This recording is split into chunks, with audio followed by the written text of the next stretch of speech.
Yo, yo, yo, what up? What up? Jay Boulevard in the building. Wolf in the building.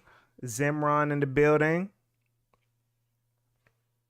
How y'all doing, man? Oh, thanks, Wolf. Yeah, man. I appreciate it, man. I do my best with the beats.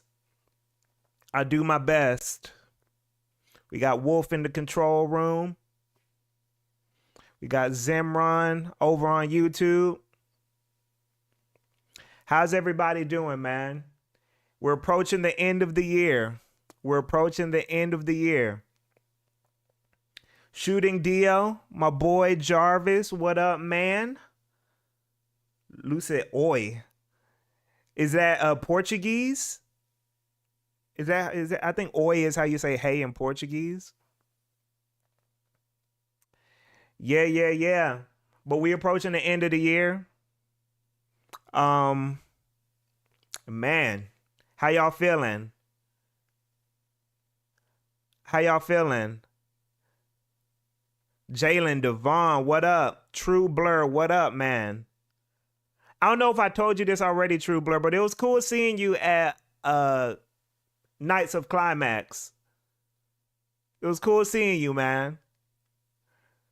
Author ACU. Jordan, what's up? Wolf doing solid, just staying creative to close the year. You good? Yeah, man.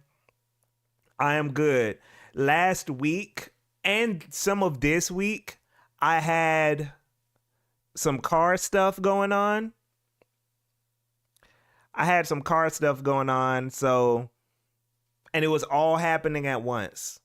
So now I feel like I'm over the hump with that. So things are good. Jordan, can I be honest? Uh-oh. What you about to say, man? What you about to say, Jordan? Shooting Dio. What's your 2025 goals? Finishing the leftover goals.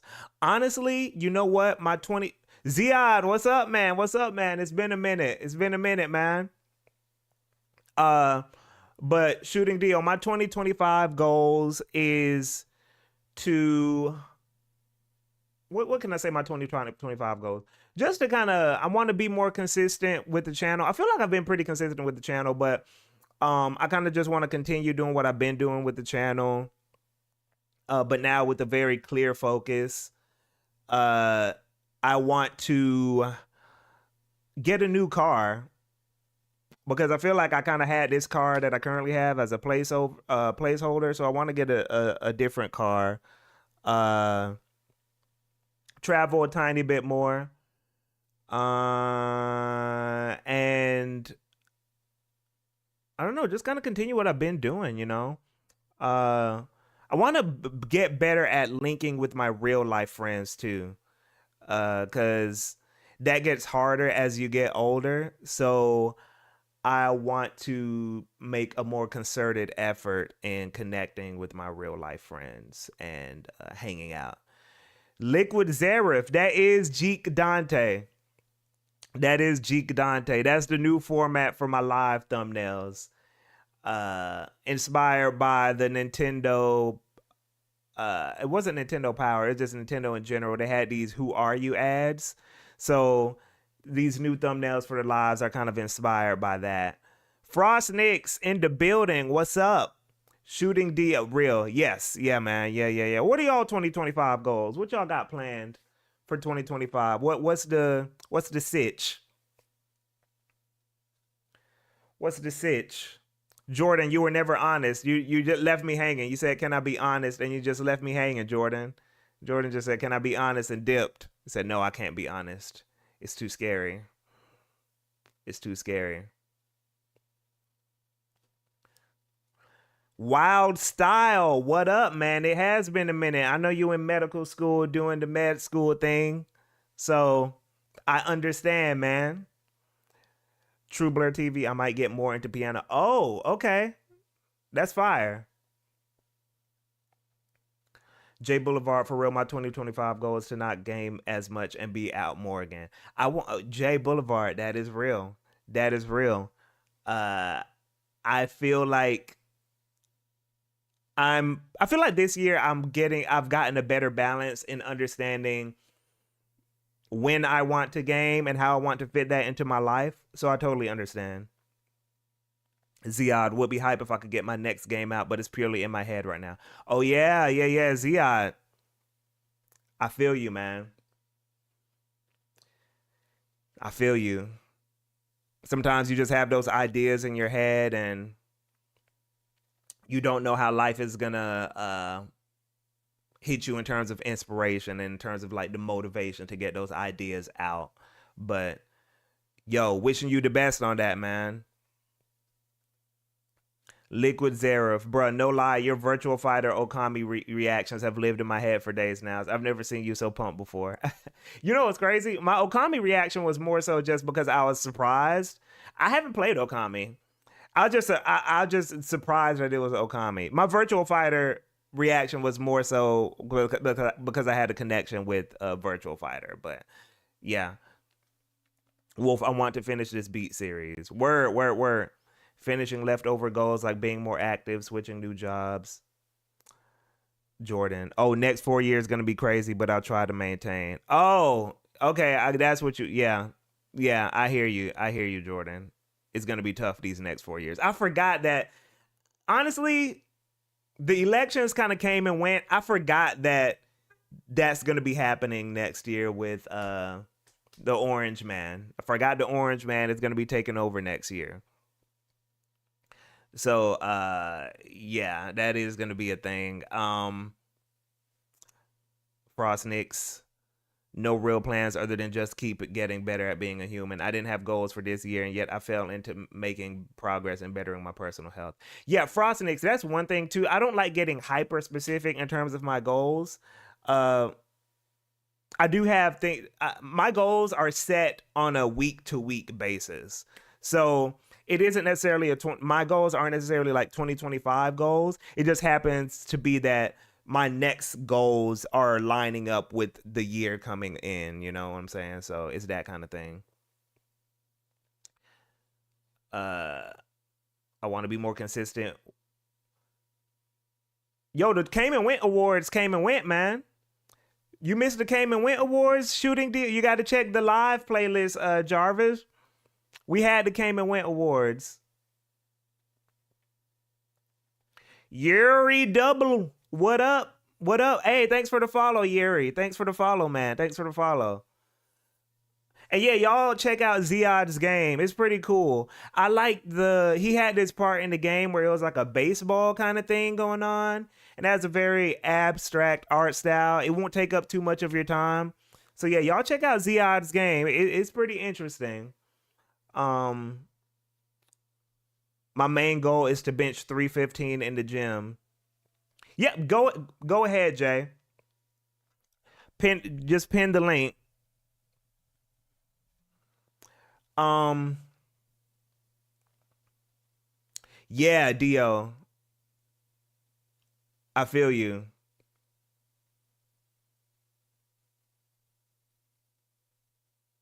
I'm glad everyone here is naming non gaming related goals. That's fire. That's fire. That's fire. Because I think sometimes we're not good at keeping that balance, you know what I'm saying? Yeri Double, we need a modern Ninja Gaiden. Okay, we're gonna talk about that in a bit. Um I'm gonna let y'all choose though. Actually, I'm leaning towards talking about um this Xbox news that I saw. Um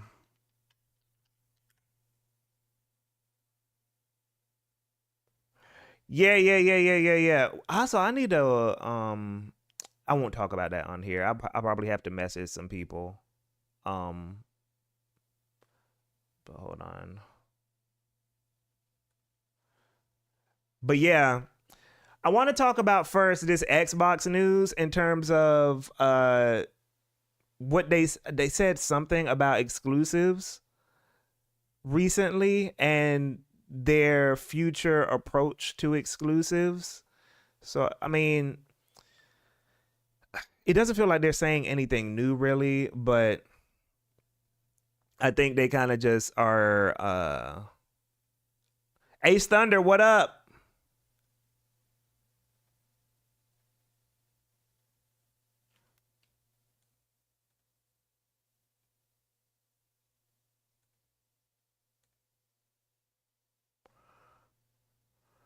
I've got no real goal, but I would like to work out more. Not a specific thing I'm working through. Okay, word, word, word, word. Oh, YouTube got a thing now. Hold on. What's this? So you make super chat more fun with the goal. Set a goal to engage with your audience.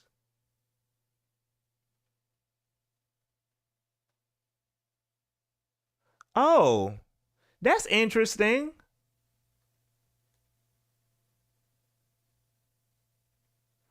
Okay, they got super chat goals on here. Now I didn't. That's new. That's fire, actually. Um, but yeah. So I put the link to Ziad's game in the YouTube and the Twitch chat.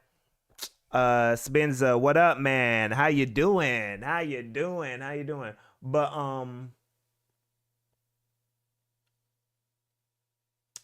yeah, so I'm trying to find the news, but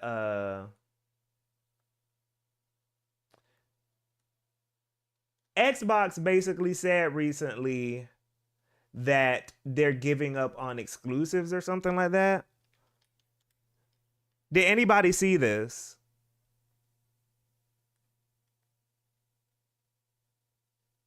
Oh, I see. I see. I found it. I found it.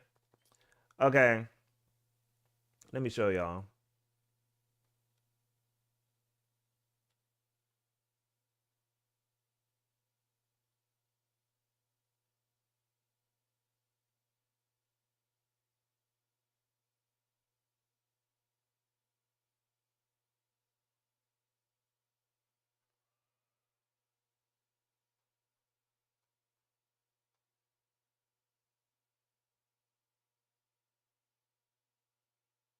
Okay. So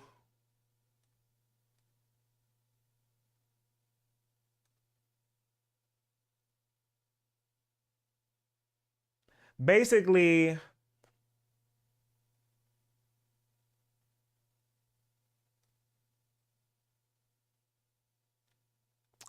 oh, they've been that way since 2016. Yes, for sure. For sure.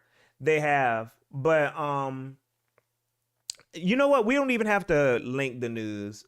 Let me ask you guys, what do y'all think about the concept of exclusives in 2024? Are exclusives important in 2024 anymore? Because I'll lead the conversation with the fact that I think we're in a time now where, because of how gaming has aged now, I don't know if at this point in time we have something like system sellers. Do y'all remember the concept of like system sellers? So people will be like, oh, Halo is a system seller. So people will buy an Xbox specifically for Halo. Or what was the system seller for PS Super Mario 64 was a system seller for the Nintendo 64. But does that, I don't know if that happens anymore.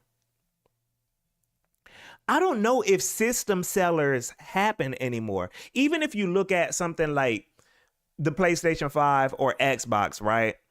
The games that people are buying those systems for are multi-platform.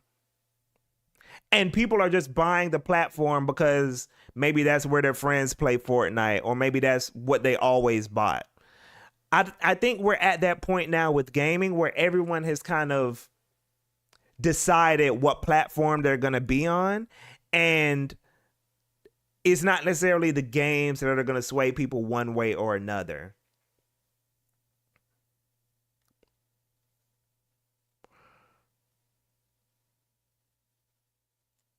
Nintendo is the only one with system sellers now. Okay, but okay, Eclipse. And what up, by the way, Eclipse? Do we feel like, okay, no, no, no, no, no, no, no, no. Okay, I feel like, let me backtrack. I do feel like Nintendo does have system sellers, The Fritos, what up?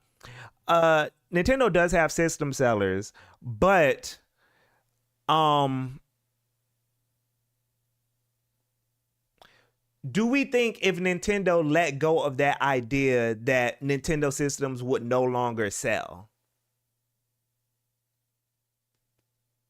That's kind of what I'm trying to crystallize here. Is that even though I do feel like people are buying, I think as they are now, yeah, I don't think they would sell as well. Okay. Dio exclusives were important. What up, by the way, Dio? Exclusive were important when it allowed for niche games to be made by first party money to capture a niche market. Um, Animal Crossing was a system seller. That's true. I do agree with that. Yeah, Nintendo does have system sellers for sure. Exclusives matter, but the quality of those titles are just as important. Nobody cares if the game doesn't resonate. Okay, that's real. That's real. Um, Just Jack VT, what up? From what I heard, systems are now made at a loss, so most companies use subscription based markets to recover that.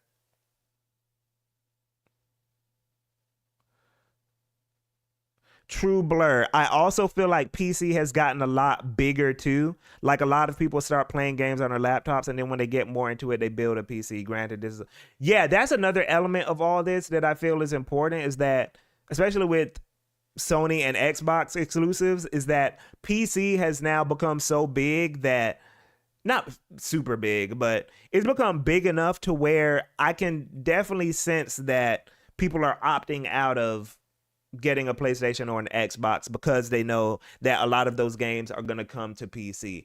Even not including first party exclusives, I'm even talking about stuff like third party exclusives. There used to be the concept of like third party exclusives. That used to be a big thing too. I remember, I forgot which E3 it was. It may have been 2006 when Xbox had their E3 press conference and they announced, I think at the very end, that Final Fantasy 13 was going to be coming to Xbox as a multi-platform title. And that was a big deal because up until that point, all of the 3D Final Fantasies were only on PlayStation. So when that happened, that should give you context into how big of a deal even third party exclusives used to be. And now if something like Final Fantasy comes to Xbox, that's like, oh, okay, cool. Whatever. That's not it's not a big thing anymore.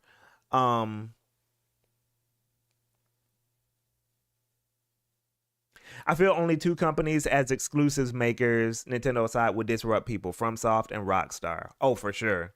That's real.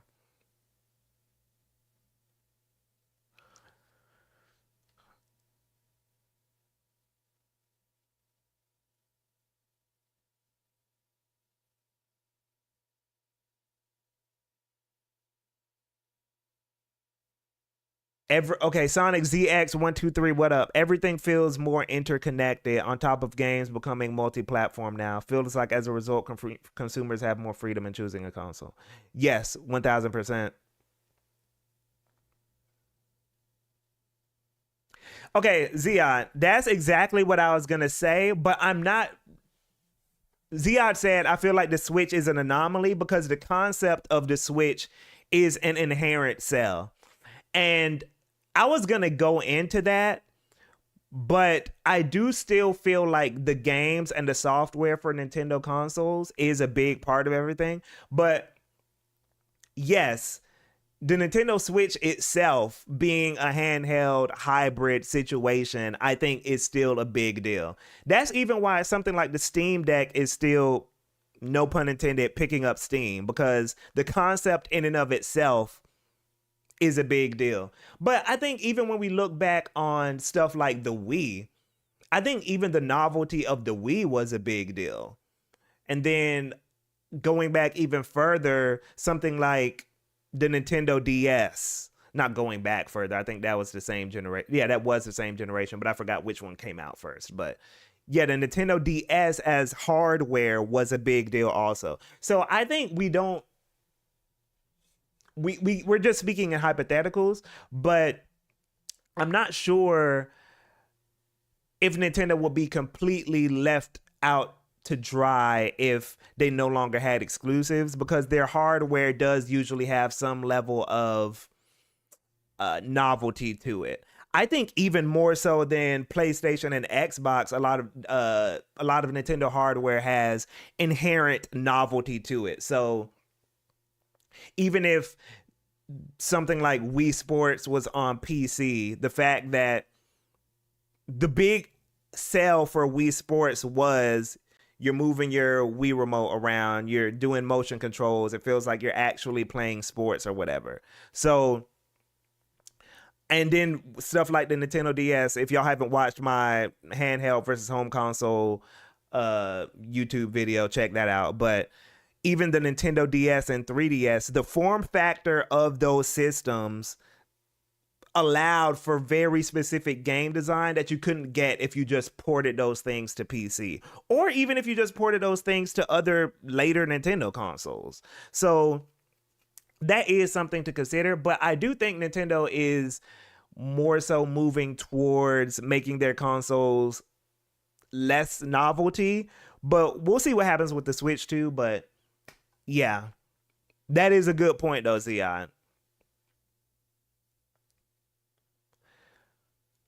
Um, certain games franchises would not survive if they were not exclusives.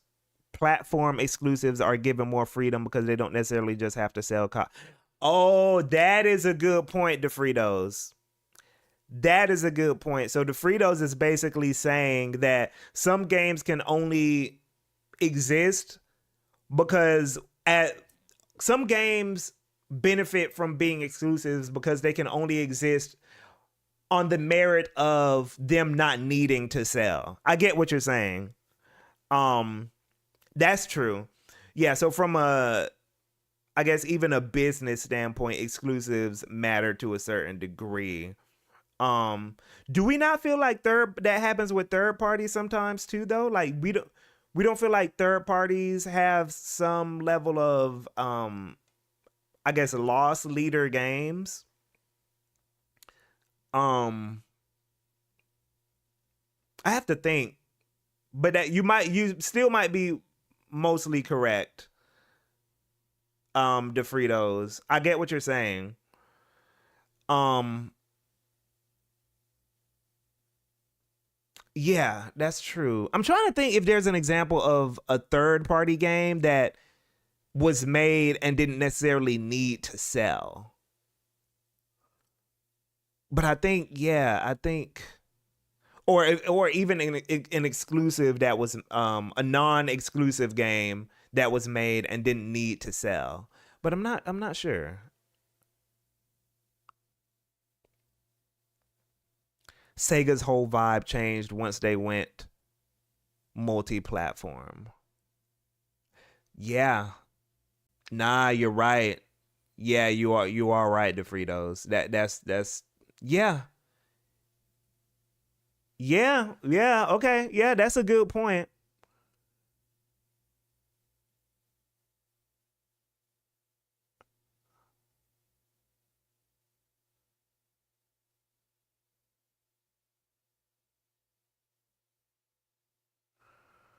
Uncle Beastie, what up? Just hopping in to say hi before bed. I felt cheated by the Switch. I bought it for Metroid Prime 4. Let me put on my clown. Hey, it's still coming. Metroid Prime 4 is still coming to the Switch. I think it's still going to be on the Switch. Spenza, I don't know, man. A lot of Switch owners buy a Switch just for Pokemon. That's true. You're right. You're right. You're right. Yeah, I'm not saying Nintendo wouldn't take a hit, but I'm just trying to not discount the hardware aspect of what Nintendo does, because I think more than any other console manufacturer, they are definitely still creating hardware that is console specific. They're making their consoles to do console specific things and not just making a glorified PC. More so than PlayStation and Xbox, I feel. Jalen Devon, the world ends with you on the DS versus the mobile port to Switch is a big example to that point you made. 1000%. We talked about this in an earlier stream that we did earlier in the year, where I pretty much was asking the question if the Switch 2 needed a gimmick. And in my opinion, the main way to justify a console's existence is based on things like form factor and all that kind of stuff. So I feel like the further Nintendo goes away from being weird with their hardware, the more that kind of hurts them in terms of justifying their existence as a manufacturer. Personally,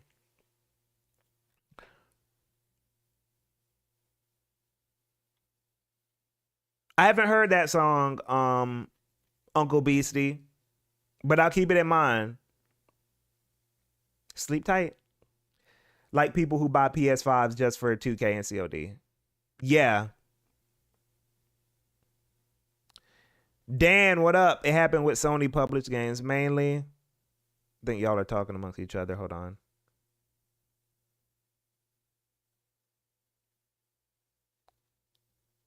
Let me go down.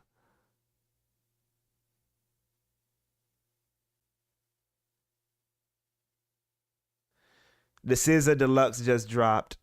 Oh yeah, yeah. My girlfriend was talking to me about that. I heard one song from it. It was cool. It was cool. It was cool. But I'm not about to listen to that whole thing right now. I honestly I don't like the deluxe trend, but that's a different topic. We might talk about that at the end of the stream. Um,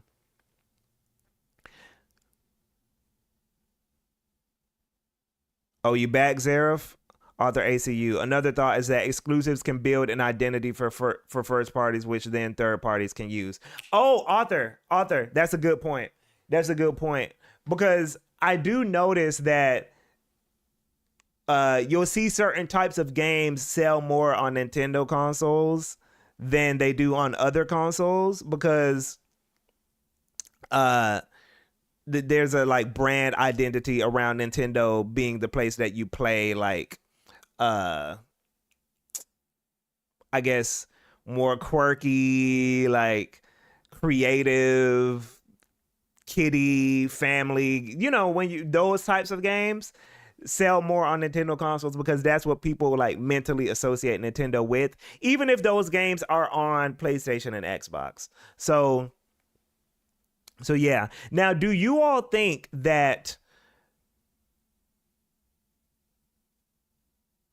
Xbox will remain a competitor for the remainder of modern gaming, what we know as like current day contemporary gaming? Do you feel like Xbox is going to remain a competitor with their exclusive strategy? Because they're saying pretty much that yeah, exclusives are going to be the exception. So I'm not sure what the temperature is with the chat in terms of how much exclusives matter, but based on what we've laid out so far, do we think Xbox stays in the race and when it comes based on how little or how much y'all think exclusives matter?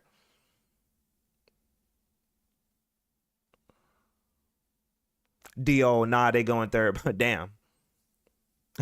Nah, they going third party.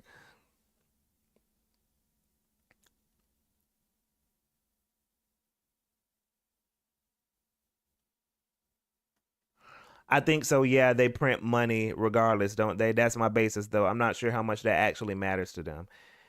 Okay, Xbox will be around, but the pivot from hardware to software as a service will be big going forward. Okay. Um, they're gonna go the Sega route. So no, but do we think I'm a believer of Xbox disappearing with how they're moving these days? That's interesting. And do y'all think it's because of the lack of exclusives?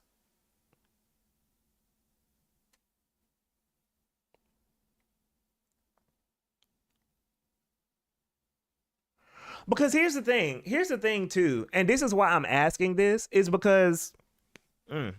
Because PlayStation is kind of moving towards that strategy too. So what I'm trying to, I guess, gauge here is, does it matter? Why does it matter for Xbox, but it doesn't matter for PlayStation? I think that's what I'm trying to like get at here. Because PlayStation is putting all their shit on PC too.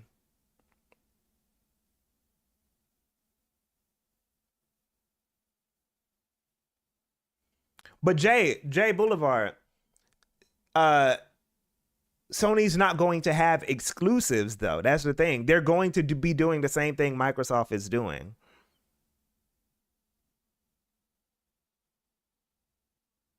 Oh, okay, no, okay, I got you, I got you. Oh, okay, I got your second chat, Jay. Okay, so you're saying a lot of casual. You're saying a lot of people just aren't going to move to PC. So it just comes down to like the console exclusives. Okay, okay. That's interesting. So we don't think people are going to be moving to PC en masse.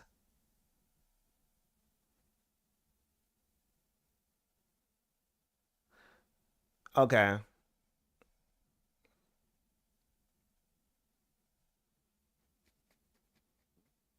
People have, but the console's still easier to play than a PC. Okay. Lucid says, I think we're going to see more easy play PCs as time goes.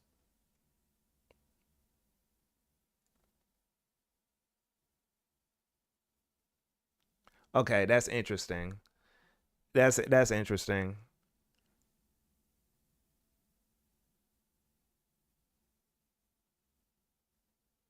Huh. Okay.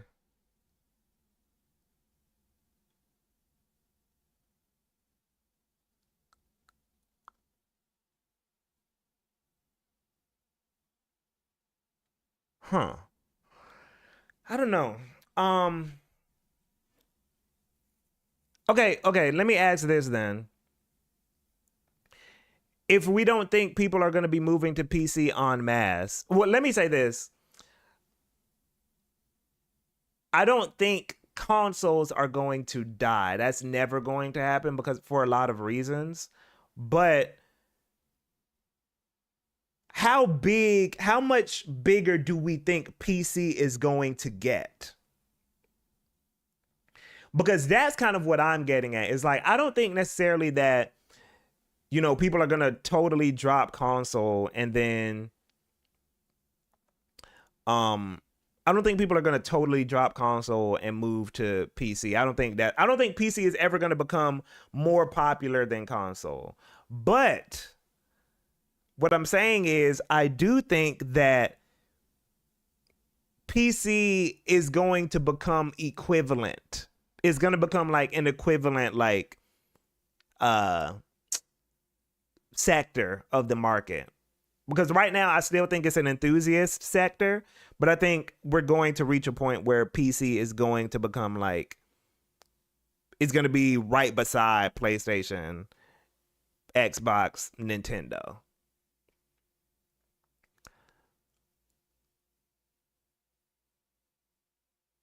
Hand Frostnick's handheld PC is the closest thing you get to a plug and play console. Yes, and I think that's a big part of what's going to happen. I think future consoles will just run a PC OS of some kind, but with the kinks smoothed out. Zia, the one question mark for me is Gen Z.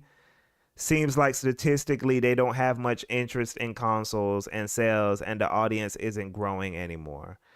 Ah, that's interesting too. I don't see them all on PC like that either, though. Yeah, that's interesting. Is anyone here Gen Z? Does anyone here count as Gen Z, Gen Alpha? Um, but yeah, like, by the way, um Discord, hold on. Discord is open. Discord calls are open. Um Twitch subs get priority if you want to like add anything to the conversation. DeFritos, I'm a zillennial, I guess. Jay, Unk, my boy Jay, we Unk. Damn, a lot of Gen Z in here. I wasn't expecting. I was expecting like one person. Why y'all so fucking young? What's going on? What the fuck?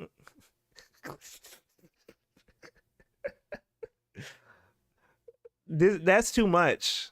Hey, relax. Hey, man. What's going on? Wow, where are my fellow old heads? Where my grown where the grown folks at? Where the unks at? Okay, thank you, Sel. Sel, what up, man? What up, bro? Hey, unks in the building. Let's go. The unction. Let's go. Lucid, I know. The unction. The unction, man. Okay, 29 counts, Gary. 29 counts. 29 30s equals unk. Osaka, 1986 here. Whoa, little you. Hey, you going a little too far. You know, I'm whoa. I ain't that old. Relax.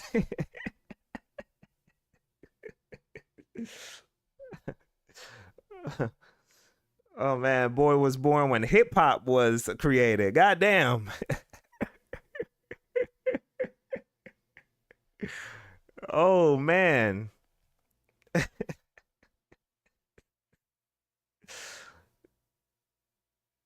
So Jay said Professor Oak in the chat.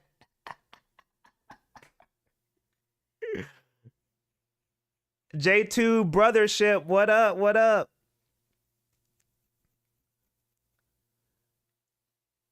Osaka, I'm the one out here making. Hey, respect your elders. Okay, yeah. Let me stop, because I'm, let me respect. Zia though. Let me say this, and then we're gonna go to the next topic because this is kind of what I want to talk about too. The when you turn 30, your body immediately is no longer on its trial period. Like your 20s is like your free trial subscription for your body. And then when you hit 30, it's like one body part or one health issue has to pop up. Mandatory when you hit 30. One health issue is going to be either your stomach, your knees, you find out you got inflammation on your skin or some shit. Something has to happen the moment you hit 30. At least one thing. It's like up until with your 20s, enjoy that free trial. Enjoy that free trial in your 20s.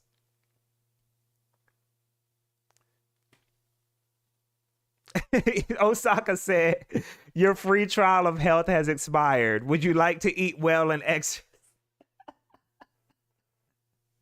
That's exactly what happens, bruh.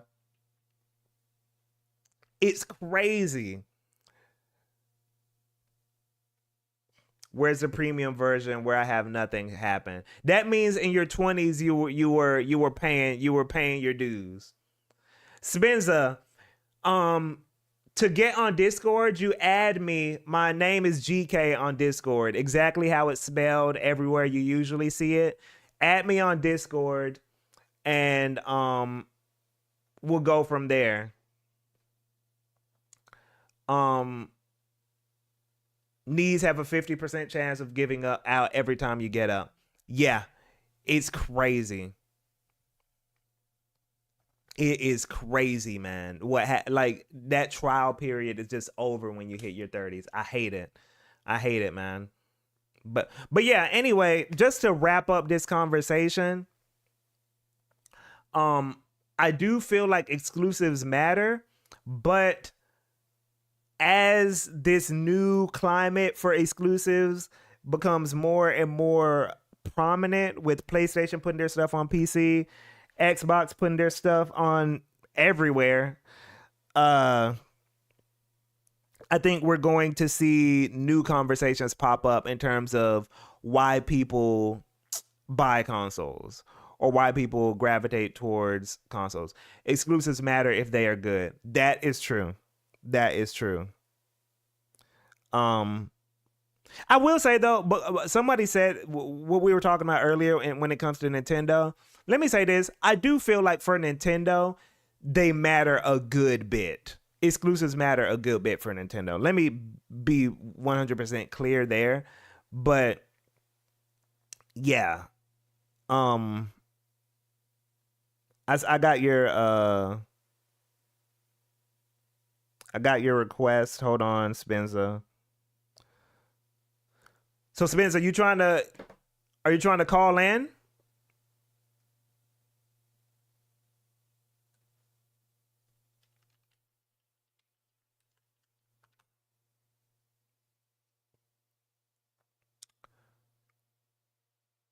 Let me see this. Okay.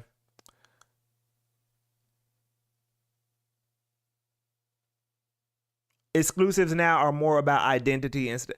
Yeah, Arthur, I 1000% agree. I do feel like exclusives are more about like branding your console.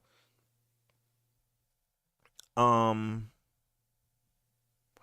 Wolf, I think there will be a point where each company has an app you can stream games onto a Roku device, changing the idea of exclusives. Yeah, that is what I think. As much as people probably don't want to hear it, I do think we're going to reach a point where the manufacturers are just platforms like Steam. I think everyone's going to become like a Steam like thing in the future. And they might still have boxes, but it's going to be like a side thing. By the way, let me be clear for everybody, because I know everybody doesn't come to every stream. This is the way it goes, and I don't have a preference for where I want people to watch me. I do YouTube and Twitch because I want people to have a choice, and I understand that there's benefits to both. So YouTube, I intentionally turn off ads when I'm streaming on YouTube. There's no ads on YouTube. So I stream on YouTube for the people who want to be able to rewind, who don't want ads, etc., etc. But you don't show up here if you don't show up here if you're on YouTube because of the Twitch thing, and then you also can't participate in the polls on Twitch and stuff like that. Um, it's less interactive if you're on YouTube. I still respond to the people who are on YouTube, but yeah. So Twitch is for if you want interactivity. YouTube is if you just want to be able to have a clean experience, I guess. So there's benefits and drawbacks to both. So yeah, because I know some people keep asking me that. So yeah, just choose whichever one you want, whichever one works for you. Um, yeah, just do whichever one works for you. It doesn't really matter to me. To me personally, I'm gonna keep doing both. I could just be all on. Some people say I shouldn't be doing both because it splits my views, but I don't really care about that. I have a job. I have health insurance. I got money. I have my own place. I'm not really doing this to, make a living necessarily. This is just to so I'm trying to make sure y'all get the best options and the best experience that you possibly can. So, but if you do want to support, you can sub to the Twitch, super chat on YouTube, donate also. The donate command is there if you want to find out how to get the link to all that and stuff and all that kind of stuff. So yeah, but I just had to put that out there because I know everyone isn't keeping up with everything. Jay, yo, I'm gonna be real with you. I'm cool. I'm totally cool with my life right now. I'm very cool with my life right now. I like the stability. I like not having to like worry about streaming every day and all that kind of stuff. So, I mean, it'll be nice to have, I did get a Twitch payout recently. That was cool. But it'll be cool to have like this as, some nice side money and stuff. But I am cool with my life, man. I am very cool with how my life is going. I got a nice job. I got a nice girlfriend, health insurance, all that kind of stuff. I live in a good part of town, safe, nice apartment. I'm straight. You know what I'm saying? I'm totally good, y'all. But I'm not gonna turn down any support. And thanks for the resub, Jalen. Thank you. I'm not gonna turn down any support. So yeah. But the next topic though, and this is gonna be something that I definitely want to hear everyone's thoughts on, because it's been a growing conversation over the past year, especially with games like Stellar Blade and Black Myth Wukong, and even a lot of indie games that have been coming out. How do we feel about where action games are right now? I saw this clip recently of Ninja Gaiden on Twitter, and it really, because it's kind of funny that I saw that clip recently, because I've been talking about how I want to play Ninja Gaiden. I just want to play one Ninja Gaiden just because it looks like the type of game that I would enjoy. But I've been seeing a lot of people, when I retweeted that clip, a lot of people talk about how action games aren't, there's less diversity in the action game climate right now. What do we feel like are the problems with the climate for action games right now? I'll speak for myself and say that I do feel like action games right now are kind of scared to, how do I say it? Action games right now, it feels like they're a bit scared to, I want to say, be different. Because when you look back, I'm not even going to get super deep into the Souls combat. I mean, we can get into that, but for this initial point that I want to make is I don't even want to get into the Souls combat proliferation that's going on right now.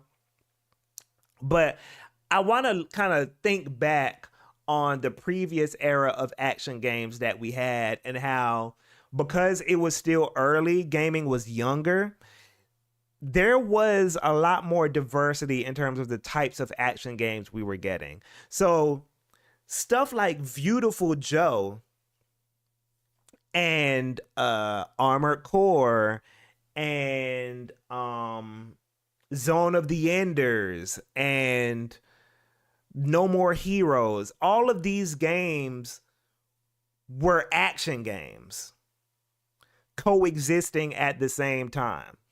There wasn't even, let's even take it off Souls for a second. there was even a time where when people thought of action games, they didn't automatically think to Devil May Cry. Really think back on the early 2000s, because even now, even when we talk about, oh, there's too many Souls likes, people immediately go to, yeah, we need more Devil May Cry like games. But if you think back on the early 2000s, Bayonetta didn't come out until when? 2007? When did Bayonetta come out? 2007, 2008. Yeah, 2008. So before then, the only Devil May Cry like was Devil May Cry. So action games up to that point were just this nebulous concept of a game where you're fighting. So again, stuff like Beautiful Joe and Zone of the Enders were action games, right? But Beautiful Joe and Zone of the Enders are completely different from each other. You know, it wasn't until I don't even know when. Oh, Bayonetta was 2010 was Bayonetta. Okay, 2010. So it wasn't up until like, I don't even know when the concept of a Devil May Cry like became a thing. Yeah, Jordan, even Musou games. Yeah. Ninja Gaiden. Yeah, bringing up Ninja Gaiden. All these games were like action games. But now I think people have kind of put action games in this it's just this like two-party system basically with action games now, where it's just either you're like a high-speed anime character with a sword situation like Devil May Cry or Bayonetta. You're either that or you're a Souls-like. And I think that's the bigger problem, more so than, oh, there's too many Souls-likes. It's like, no, I think there's just a general lack of, because I'm going to be real with y'all. I know a lot of people who will look at an action game that has a character doing cool juggle combos with the sword, like, you know, Devil May Cry or whatever. And then that's enough for them to be like, oh, this is so cool. This is awesome. You know, I remember when this trailer for, what's that game called? This is definitely a came and went game. Let me find it. I'm going to show y'all. I'm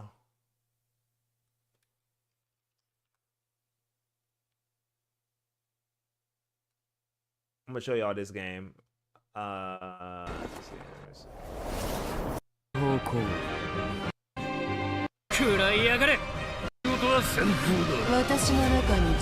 Okay, let me show y'all this. Let me show y'all this trailer.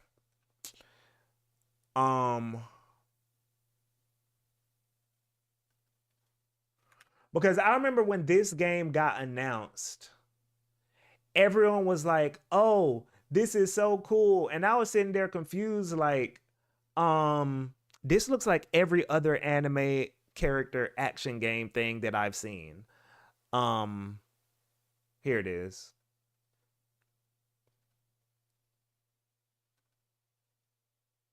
Whoops.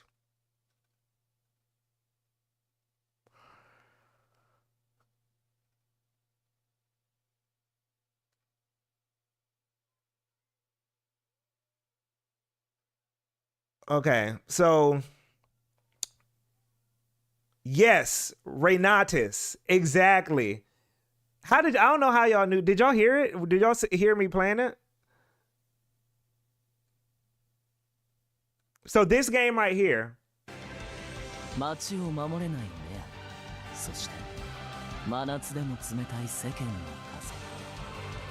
So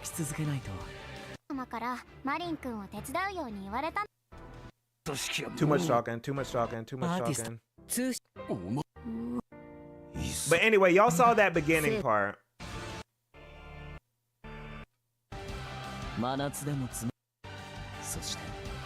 Like, I don't like. Like,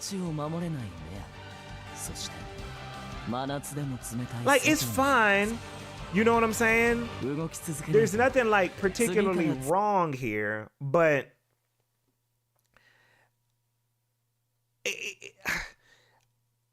I think there's not enough people talking about how that's a problem too.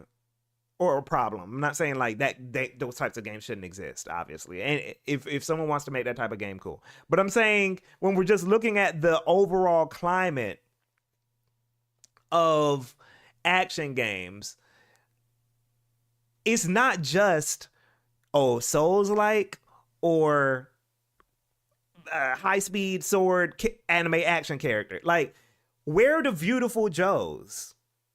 Where are the Zone of the Enders? Where are the No More... even something like No More Heroes is very nuanced with this action. It has its own identity in terms of how it approaches action. You get what I'm saying? That's Wonderful 101. That's another example, Wild Style. Thank you. Like, I think action games just... they're pulling from these, like... these presets... these presets of like, okay, like which type of action game am I gonna be, versus like creating their own identity.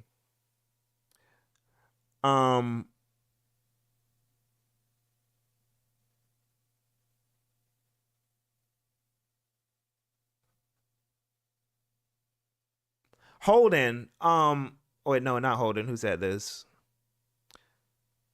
Oh, okay. Yeah, you did say this. Because it was sort of vaguely a spiritual successor to Versus 13 type thing, if I recall correctly. Yeah, but then it came out and everybody was like, oh, whatever. You know? It's just these like surface level understandings of what makes an action game interesting that I think is the bigger issue. Seafood, Jordan, thank you. I'm glad y'all are naming like action games that have their own. Okay, Seafood for sure has its own identity. Yes, Renatus came out. That's what I'm saying. It's like, you know, like these things. I think when we see them like on the surface, people like are like, oh, this is so cool, and then in practice, it's like, oh, actually, this isn't very interesting. Let me read through the chat. I thought Renatus did come out. Or did the demo come out? No, yeah, it did come out. I don't know why somebody said it didn't come out. Yeah, it did. It did come out.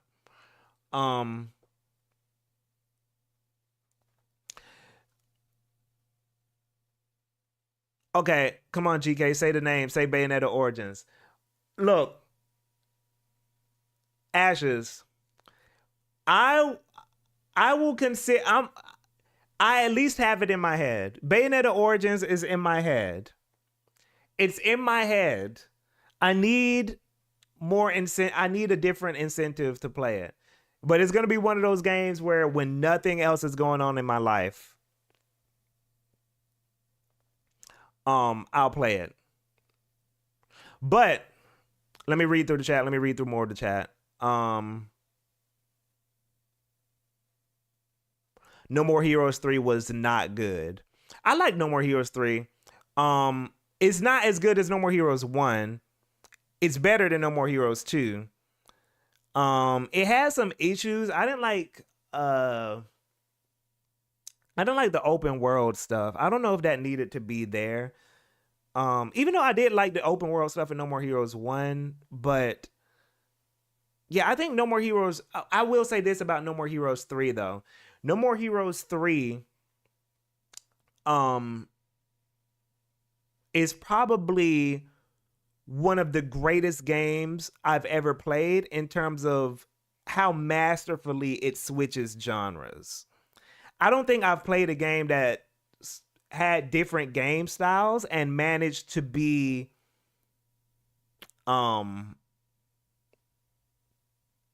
that like seamless. in terms of how it did different genres. Usually when games do different genres like that, it's like, okay, I can tell like this is kind of a side thing.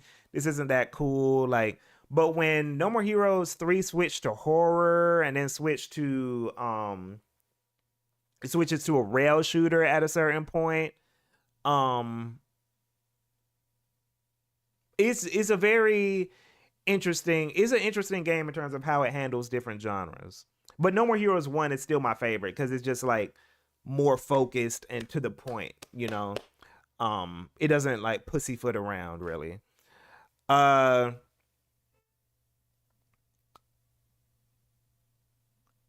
Let me see. On Guard is another action game that got some that did some interesting things. Oh, okay. Now I see some people talking about right now um whether certain games count as action games when we're discussing this conversation, when we're having this conversation. Um so would we count stuff like Neon White? DeFritos asked, and then who else asked, would we count stuff like Doom Eternal? You know what? I think that's the issue too. Because I'm gonna say this. I'm gonna say this. I personally would count stuff like Neon White as an action game. I personally would count stuff like Neon White as an action game. I personally would count stuff like Doom Eternal. But I think with those games being first person, it gets a little weird in terms of how people define like how we colloquially use the term action. Um because I think now we're getting to a point where you can't just say action and literally mean action. Again, it goes back to that two-party system that exists right now of like either you're a Souls like or you're a character action game like Bayonetta, Devil May Cry, and I guess you would include like Ninja Gaiden and stuff like that maybe, or Astral Chain and shit like that. That's what people mean when they say action. They won't necessarily include like even I'd even say some people wouldn't include stuff like Armored Core 6 as an action game, even though it definitively is an action game. You know what I'm saying? So I think that's the issue that we're having is that like people are kind of stuck in this dichotomy of what counts as an action game. I'd consider something like Armored Core as an action game, you know? And when you're I guess when you widen the umbrella of what you'd consider an action game, that is where I think the conversation of whether action games are stale or not gets more interesting. Uh No More Heroes embodies the Kamiya arcade fun. Same with Bayonetta. It doesn't coochie foot, yeah. Osaka, I have a theory that nobody knows how to invent a new camera system, and as a result, they feel pushed into making the same solutions to problems. Osaka, I 1000% agree. But Osaka, even if it's not necessarily that uh no one can think of new camera solutions, I also think that even with the camera solutions that currently exist, I feel like developers are feeling like they're being railroaded to stick to certain camera perspectives. Have y'all heard of this game called Project 6? Has anyone heard of this game called Project 6?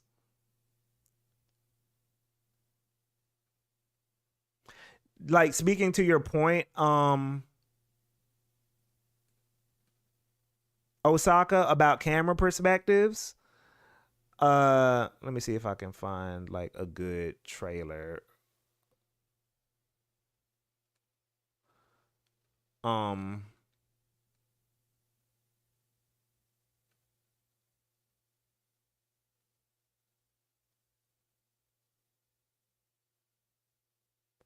yeah, I don't know if I can find like a good trailer to show. to show what I'm talking about with Project 6. But basically, Project 6 is kind of like this mecha game, this indie mecha game that's coming out. And it basically kind of plays with like aerial movement and kind of lets you like look. Okay, yeah. Let me. I think I found something. Look at this. Look at this.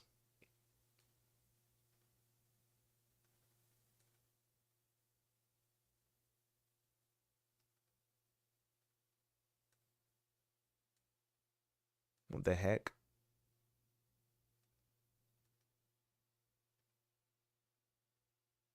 It's very annoying.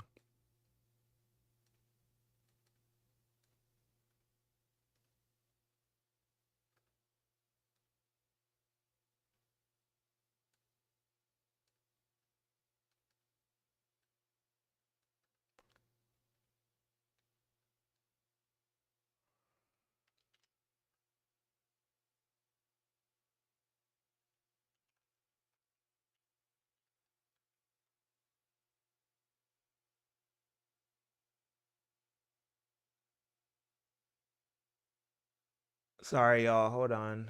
Here it is. I don't know why they're only letting me use Edge, but whatever. Okay, look at this.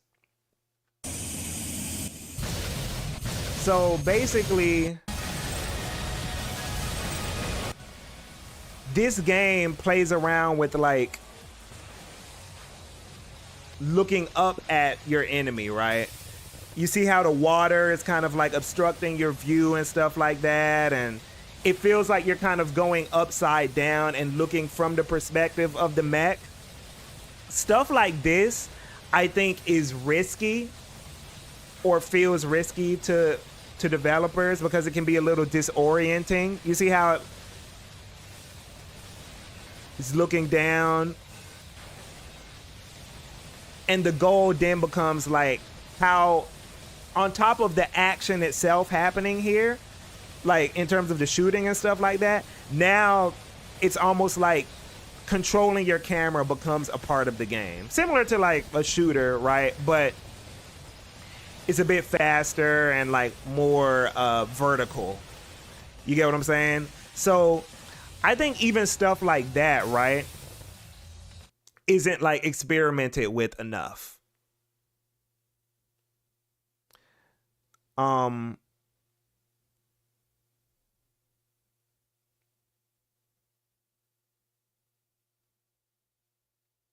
Ziad, I'd classify Neon White as a platformer, to be honest. Actually, you're right, Ziad. That's true. I agree with that.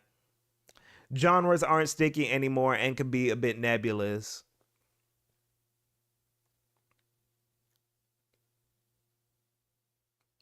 Osaka, yeah, my Discord is GK. Not a server. I'm not gonna make a server. I do not want to make a server. I don't want to maintain that. Just add me on Discord as GKJIIKAE. And I talk to everybody. I don't really care.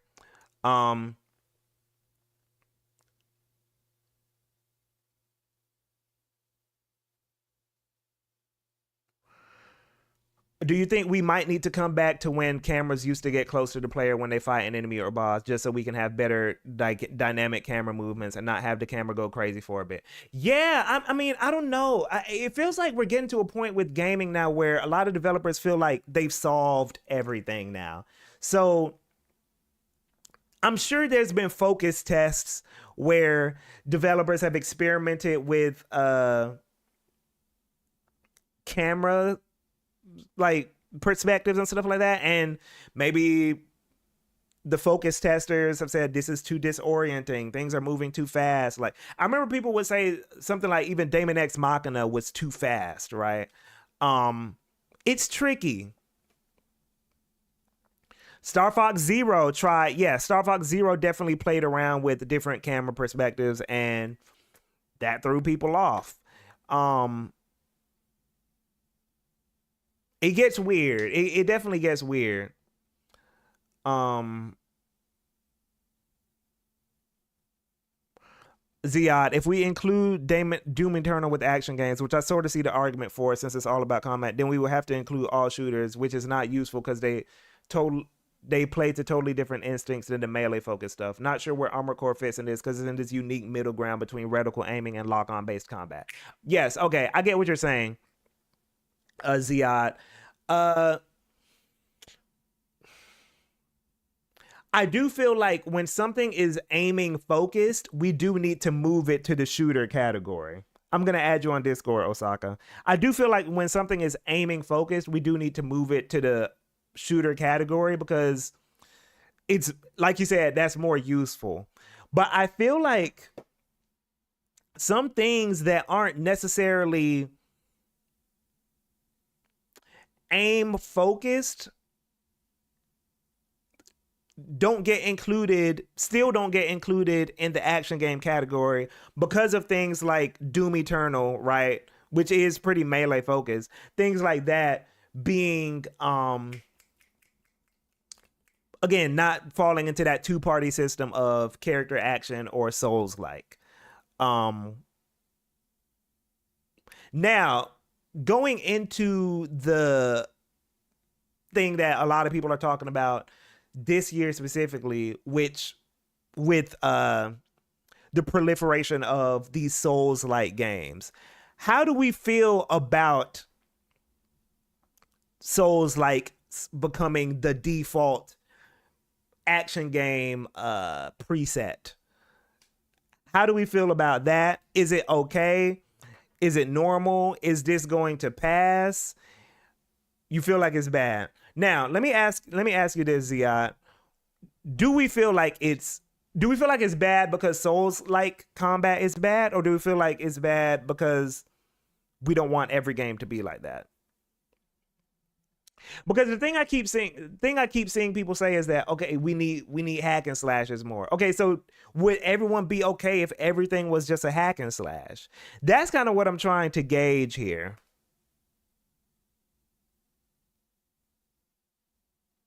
Okay, Zia, I'm gonna get you on for a second. DeFritos, just to be clear, action games are 3D melee games that with a third-person camera perspective. 3D melee games with the third-person cameras. I don't know. I'm a Ziad, I'm gonna get you on in a second, but I want to show something right quick. What's the fucking name of that game? Because I'm blanking on it right now because I'm yapping. Let me ask, I'm gonna show y'all this game and I want y'all to tell me if it's an action, if y'all consider it an action game.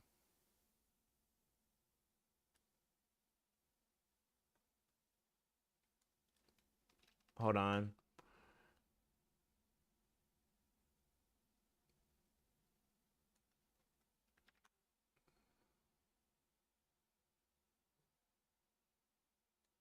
Okay. Now, look at this. Have y'all heard of this game?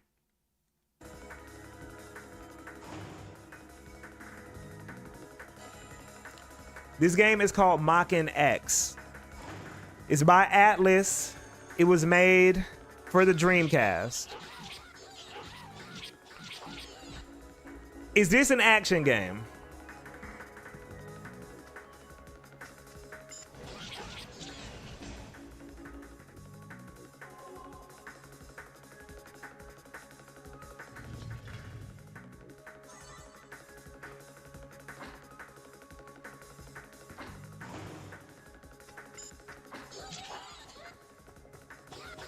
Okay. Everyone's saying this is okay. So we agree it doesn't have to be third person. We're mainly talking about, when we say action, we're talking about beat 'em ups, melee. Or mainly melee, I guess.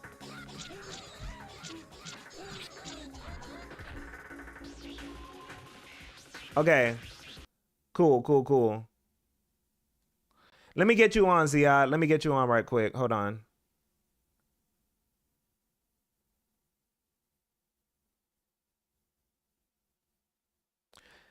It's first person by interface, but action via the lock on means. Okay. Yeah, because doesn't Ninja Gaiden not have lock on? So yeah, I think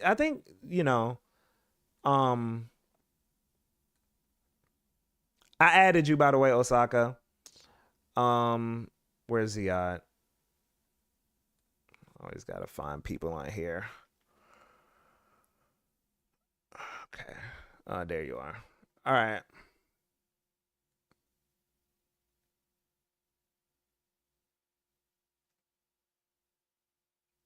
Oh shit, the little Christmas jingle on Discord. Oh, there's a Christmas jingle now? When you call people, that's sick. Okay. What's Oh, going on, okay. people? Hello. Yo, Ziad, what up, man? How's it going?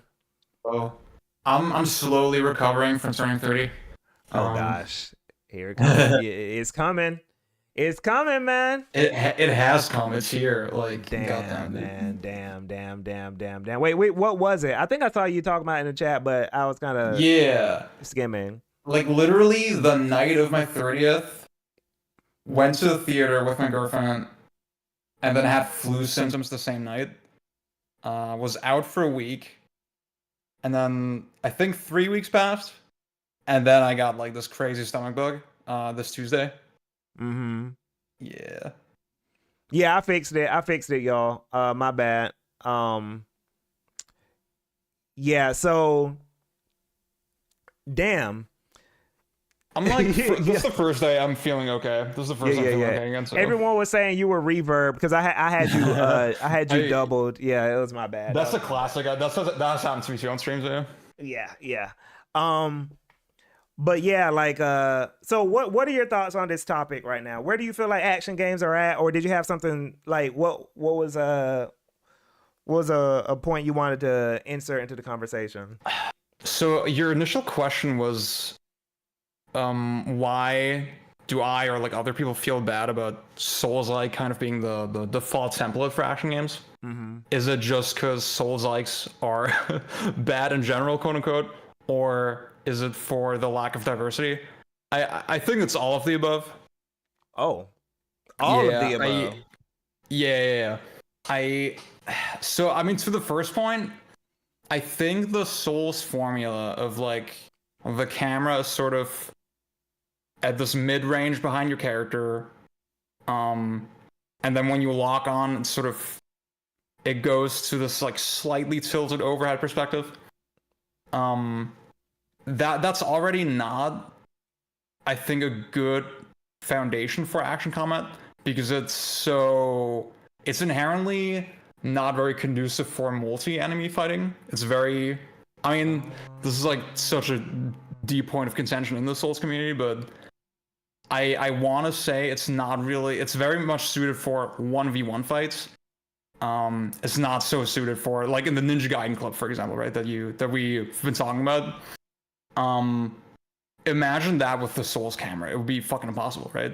And I think you see this, for example, with Team Ninja's own games, because the recent games use the Souls camera, and guess what? In all those games, you fight maybe 2-3 people max. And it always feels just a little inhibited to me. And then there's all these other things you go into, like the super generous dodge rolling, the fact that from this perspective you can see hitboxes super well, so everything has to be kind of very close up, right?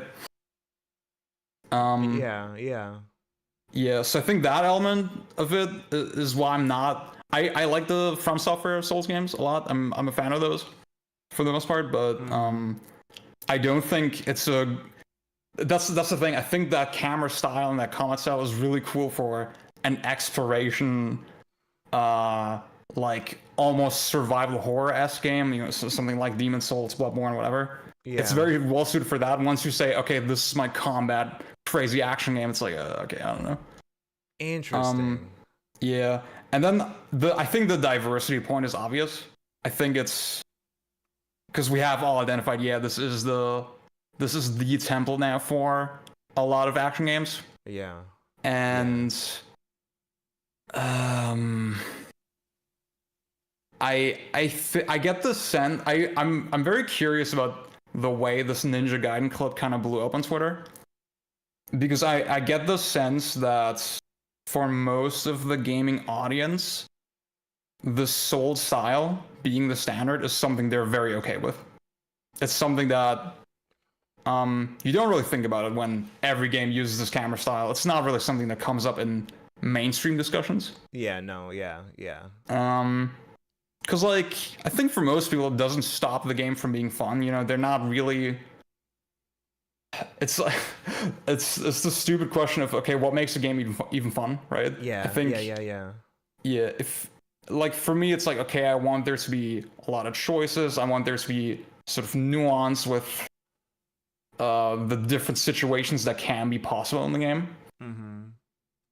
Whereas, like, for the average person, might be just like, okay, if I feel like I'm overcoming a challenge, that's good enough, and they don't really think about how exactly that happens, right? Yes. And I was talking about that on Twitter when I brought up the topic. I don't know if he's in the chat, but I was talking to Slayer, and I was saying I think a lot of people, their barometer for whether action combat is effective is just difficulty, and that's it.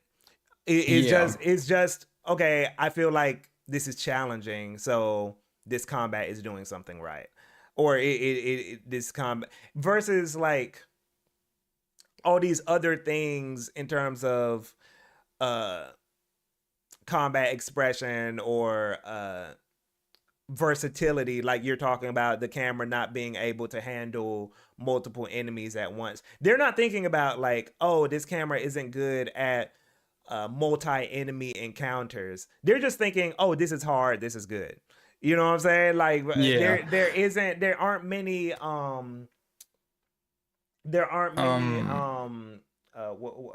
do I say it, like stats that people are putting into like, this is what makes an action game good, like camera style, challenge, uniqueness. Like they only have one kind of like thing that they use to like qualify good action game, and it's like, oh, this is so hard, good. So see, I think it's even simpler. It's just like, am I having fun, right? And, yeah, that too. And then it's like, and then you use sort of the most intuitive justification for that, and that's fine, you know. Yeah. Like not everyone has to be fucking game analysis, man. That's fine. Yes. Yeah. But I think I even want to say that, for example, with the multi-enemy camera thing. Yeah. Most of these games, right? They don't even throw a lot of enemies at you because they realize that it's not conducive to how they made the game. Yes. And then I think the average player would not come to the conclusion that, oh, because the camera is like this, they only throw like 3 enemies at me. Yeah. Because then the game is balanced instead in a way where, oh, like the room for error is just very small instead. Yes. And that's why it feels hard. But the fact that you're playing a much less dynamic game than, again, something like Ninja Gaiden 2 or even one of those older beat 'em ups, that doesn't occur to you. Yes. Yeah.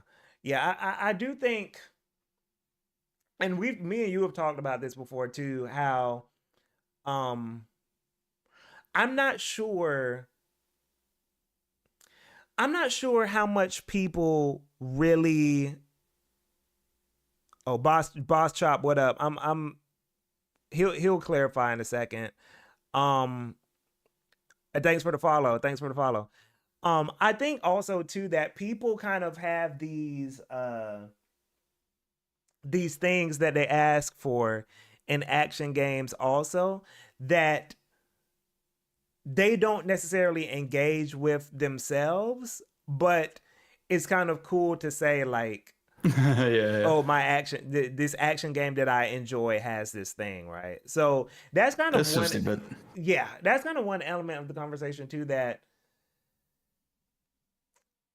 I want to be careful about, because I'm not saying those things that they're asking for aren't important. And I don't want to imply too that like even if they don't necessarily engage with those things directly, that they don't feel the effect of those things. So, for example, Yeah. somebody might say, "Oh, Bayonetta is so much deeper than Dynasty Warriors because Bayonetta allows you to to do various combos, and you have combo expression and all this kind of stuff." Uh, but when you see those people play Bayonetta, Yes. they're just doing one simple. They're not even doing a diverse amount of combos. So why are I you know exactly what asking? you mean. Why are you asking for that when that's not how you play Bayonetta? That's not even how you play Bayonetta. It's People like do you that with think, fighting games too. It's like, oh, I want a yeah, fighting game with like high, high combo depth, and I want to play something like Marvel vs. Capcom with all the cool, high speed infinites and all this kind of stuff. And then when they play these games, they're just mashing, and it's like, okay, so why are you asking for that when that's not how you play the game? But yeah, it's just it gets convoluted when we talk about like what people are asking for in action games versus like how they actually engage with action games. yeah. It's the classic of oh, you think your little Dark Souls is deep? Check out this Virgil combo that I just stole from YouTube. That I could Yeah, never do yeah, in real life. yeah. Exactly. Exactly. Oh, I kind of hate this thing that's going on too with the action game conversation on Twitter too, where people kind of do this thing. It's not even just the action game conversation. It's kind of a game conversation thing that's happening in general now, where people will be like you just said, they'll be like, "Oh, people say, what's a game that's come out recently? People will say like, uh, Kingdom Hearts 3 doesn't have super deep combat.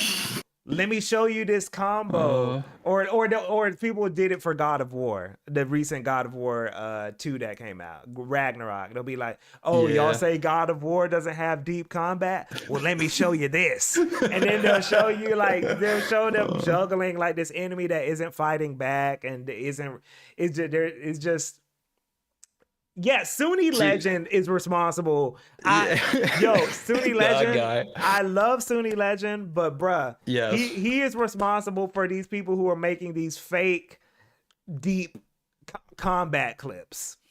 See, And yeah, go on. I'm sorry. I want to say I've seen the inverse as well, where like people try to be so analytical and be like, I know they don't understand the combo that's going on at all, and they're like, well, this isn't practical at all. This doesn't prove anything about how good the game is. It's like Yes. you don't even understand what the fuck you're looking at. Like, come Yes. the fuck on. Yes. It is getting ridiculous. How much. Ooh, Osaka Smitten. He said deep combat is not about combos. It's about decisions. A combo is just performative. It's just for show. This is what spurred this conversation, by the way, is that I think part of why this discourse is a bit difficult to have is because people have just these very shallow ideas of what depth is in action games. So while we have the people who are like championing the soul stuff, we also have on the other side these people who are just like combos and that's it. That's as far as like good combat goes for them. That's why I showed that game Renatus earlier. It's like you show a lot of people on Twitter those types of games, automatically like, oh, this is good. I remember I got fucking destroyed on Twitter when I just asked people like, yo, can we show something besides combos? Can we like, I love combos, but can we show something else to really showcase why these games are great?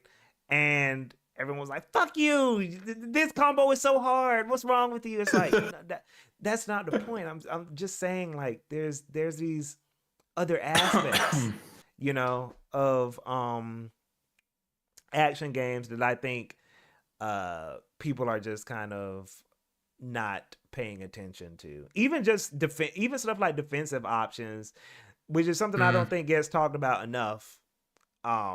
When it comes to action games, in terms of, I remember you were talking earlier in a stream earlier in the year about the differences between Bayonetta 1 and 2, which I was not aware of, that there was kind of this division of people that don't like, I guess, the later Bayonetta games because of how the later Bayonetta games handle defense. Yeah, there's a lot to it. God. Yeah, the gist of it was that when you get to the highest difficulty in Bayonetta 1, they take away witch time. And that's when you sort of realize, oh, this game never actually needed that. You can do everything in the game without it. Interesting. And you sort of realize, wow, the enemies are super well constructed. It has this very nuanced weight system that all the enemies kind of obey. Like there's very consistent rules to, okay, when can you launch an enemy? How does an enemy behave when they're in the air? And it's not, again, it's a very stylish, combo heavy game, but you can obviously use that strategically, right? Where I'm popping one enemy up and that takes them out of the fight for a little bit. I can reposition them, blah, blah, blah. In Bayonetta 2, they made the game extremely reliant on witch time to the point where it's still there on the highest difficulty.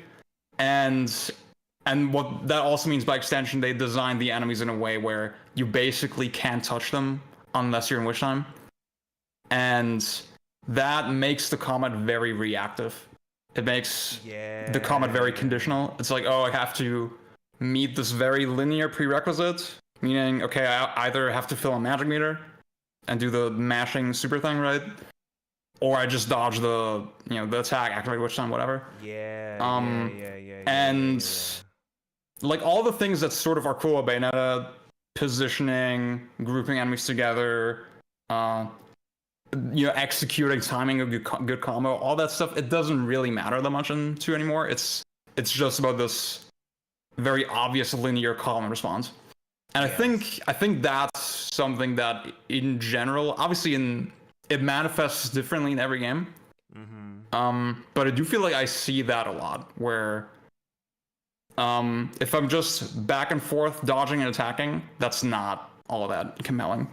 And I think that's one thing that I think I feel like has been happening with action games recently. Even No More Heroes falls into this a bit, where like it's not really about positioning as much as it is about like getting that condition that lets you hit the enemy.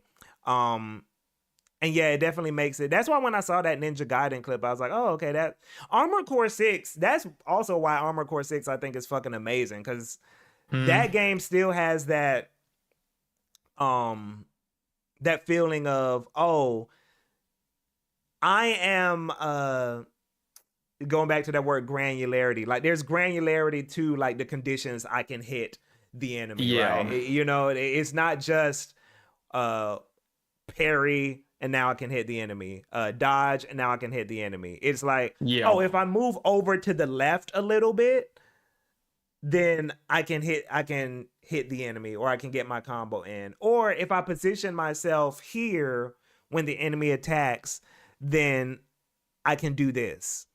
And when you have those, like, when the conditions aren't strict when it comes to how you can initiate your offense, that is when I think action games get more interesting. Is when like you don't have those very, very like super strict conditions. Going back, because this is really the my main area of expertise is like fighting games, and I like to say that fighting games are just like multiplayer action games. The issue that fighting games are having right now is very similar, right? Where people are complaining that like you have these conditions that you have to rely on that allow you to like get your offense started. So with Street Fighter 6 it's drive impact.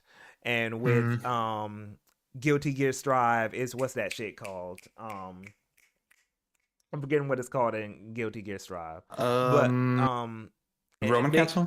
No. They added it later. It's something they added later. But, okay. Wild Assault. Thank you, True Blur. Wild Assault. Yes. Mm. And then with Tekken, it's what's the shit called? Heat? Tekken 8. Yes, Heat. So there's all these things that's happening with like fighting games where now they're kind of starting to move in that direction too of like you have to like have these like conditions that you depend on in order to like get your offense started versus it being about like let me like play footsies or like let me walk a little bit, let me walk forward a little bit and like whiff punish them after they throw out a normal, and then I can get my offense started, which is like more nuanced and more like I guess creative versus like, oh, I can just press this button and it doesn't matter what my opponent does, I now can get my offense started. It's interesting that games in general kind of seem to be moving in that direction. But yeah, I have a thought on that actually. Yeah. I don't know if there's statistics on this, but I wonder if it's because it makes the game easier to follow. I think for fighting games, obviously it's interesting because competition, esports, all that shit. Yeah. Yes. Yeah. I think that the idea, and maybe this, I mean, I'm not versed in MOBAs, for example, at all, or competitive shooters. I don't know. Like, I remember when Street Fighter 6 was announced and people saw, okay, it's like all about this meter management and again, kind of like you were saying, this sort of phase-based combat almost. Yeah. I felt like I saw a lot of people saying, oh, this feels like very esports. So I'm wondering if it comes from that somehow. And I think the same thing even makes sense in single player games, that if you're watching somebody stream it and you feel like it's easy to understand the types of decisions they're making. Yeah. That obviously makes the game more than appealing to watch or to want to play yourself. Whereas, I mean, when you said you were going to do the stream about like action games, I was thinking about Streets of Rage 4 a lot. And sort of how rich that game is with decisions, and yet I feel like to the average person it looks like you're just punching guys. Yeah. Because it's so much more fuzzy, right? It's so much more ambiguous, and it doesn't really read as this complicated, like, this is what's happening now type of game. Yeah. I think that's just a general. That is a general issue I think that has been popping up in terms of making things obvious, I guess, to people about what's happening versus like that. Because I mean, I know sometimes when people watch like older fighting games, but I'll say this. I'll say two things. I know sometimes when people watch older fighting games, and I remember I think Harada said something about this when it came to like Tekken 7. When they were moving to Tekken 8. And he was saying that in order to make Tekken 8 more of like a spectator game or more watchable or exciting to watch, he was saying that when people are like doing that thing where they're like wiggling back and forth and just blocking, he was saying that isn't, I'm paraphrasing what he said, but he was pretty much saying that isn't as interesting for people to watch versus just skipping that part, or not skipping that part because you still have to do some of that, but reducing how much of that is happening or how much of that has to happen, because I think sometimes people might think the wiggling back and forth and like that micro spacing and like trying to whiff punish and all that kind of stuff. I think let me say this. I personally think that people do find that interesting. I think people do find that fun to watch, I think personally. But what the other side of that is, I think that maybe developers or maybe, I don't know, there's this feeling that there's this lack of trust that Yeah. people don't find it interesting. But I don't know. I haven't talked to people outside of this space to really get a sense that like people don't find it like fun to for things to look more like subtle. It could be a case where one game feels like it proves that idea that, oh, you need cinematic shit to make the game exciting to watch. I don't know what the first game that did that was, right? But like, I don't know, let's say Street Fighter 4 or something, right? Which probably not a good example. But like, okay, it feels like it proved, oh, this is exciting to watch. Even though you don't really have statistics to like really truly confirm that. Yeah. It's just all games now assume that that's true, and then they have to design it that way. Yes. It's very frustrating.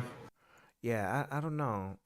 But going back to action games, that's kind of where I was kind of drawing that comparison of like, I think some things, like you said, are being made to, I guess, make things more exciting or like more obvious and all that kind of stuff. But yeah, it's tough. Let me ask you one more thing. How do you feel about like how hit stun is being handled now with action games?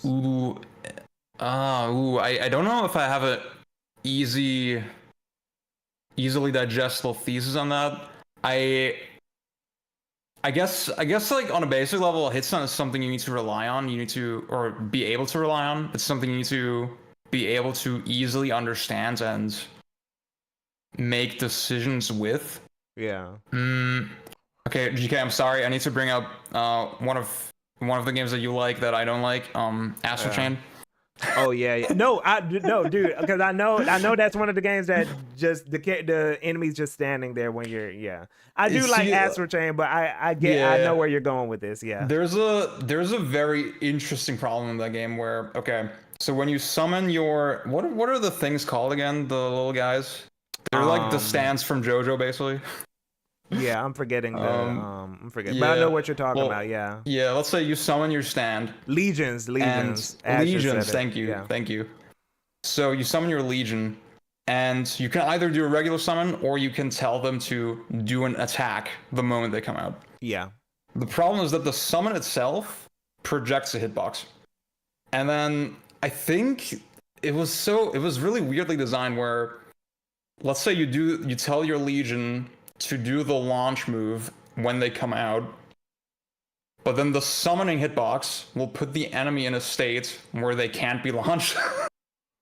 I've had that, and like I didn't understand that that's what was happening for the longest time, and then a friend like explained it to me that like just depending on the range and the distance, that can just sometimes randomly happen.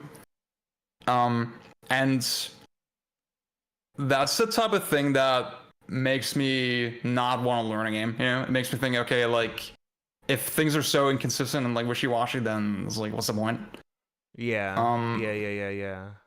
And I think, I mean, in a lot of these Souls-inspired games, it's like, okay, you're fighting one enemy anyway, and you see them really up close. So the moment you're not doing hit stun anymore, they will start their animation, and then you just dodge, and it's this very repetitive call and response type of gameplay, and it doesn't feel like me doing hit stun or me being able to do hit stun is really a factor in my strategy. There's this one YouTuber who came up with the phrase, the comet feels like I'm not styling on the enemy, I'm styling on the health bar. when there's no functional hit stun. Yeah. Nah, that's real. That's hey, as much as I love Astral Chain, I still feel you on that. It's not my favorite action game, you know, so I can still acknowledge that.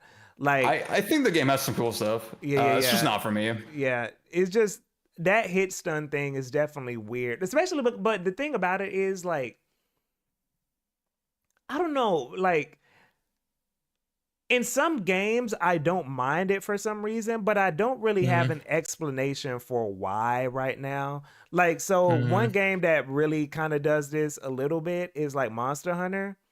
Um, Mm. and I don't know. I haven't really sat down and like really thought about like Monster Hunter that Yeah. deeply, but for some reason for Monster Hunter, maybe it might be like there's other aspects that are dynamic about Monster Hunter's combat Yes. to where like I don't really like the preparation and like the weak spots and all that kind of stuff. Like maybe that might be why like stuff like not having hit stun doesn't bother me as much versus versus other action games that don't have like you can't put the enemy to sleep, or you can't poison the enemy or make them fight other monsters and stuff like that. Those games not having hit stun feels more like, oh, okay, like there's nothing dynamic here versus like at least Monster Hunter has like other stuff going on. I'm thinking about this as I'm talking, by the way, so Mm. I haven't really fully sat on these thoughts, but yeah, I think I don't know if it's kind of like that thing of how people have a problem with people say they have a problem with dodge rolls in Souls games. But for me, I'm like, it's not really the presence of a dodge roll that's the issue. It's more so if that becomes the way Yes.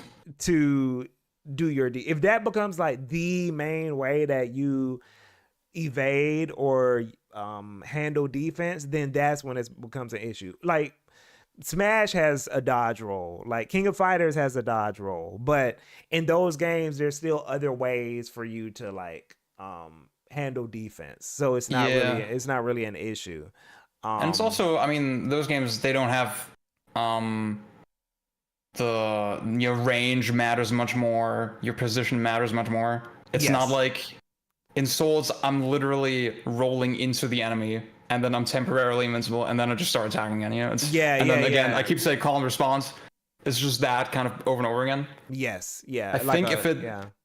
if it becomes a very linear solution to a problem, that's not very compelling. Yeah, yeah, exactly. Yeah, I think some people just say like, "Oh, I have an issue with dodge rolls," but they don't really explain like it's not the Mm, dodge roll that's the issue, really. yeah. Yeah, yeah, I want to say with Monster Hunter real quick. I'm not an expert on the series. I've played a bunch of them, but I'm not really at a super high level. yeah, yeah. No, Um, same. Yeah, I've had it explained to me by fans that um, sort of kind of like you were saying already.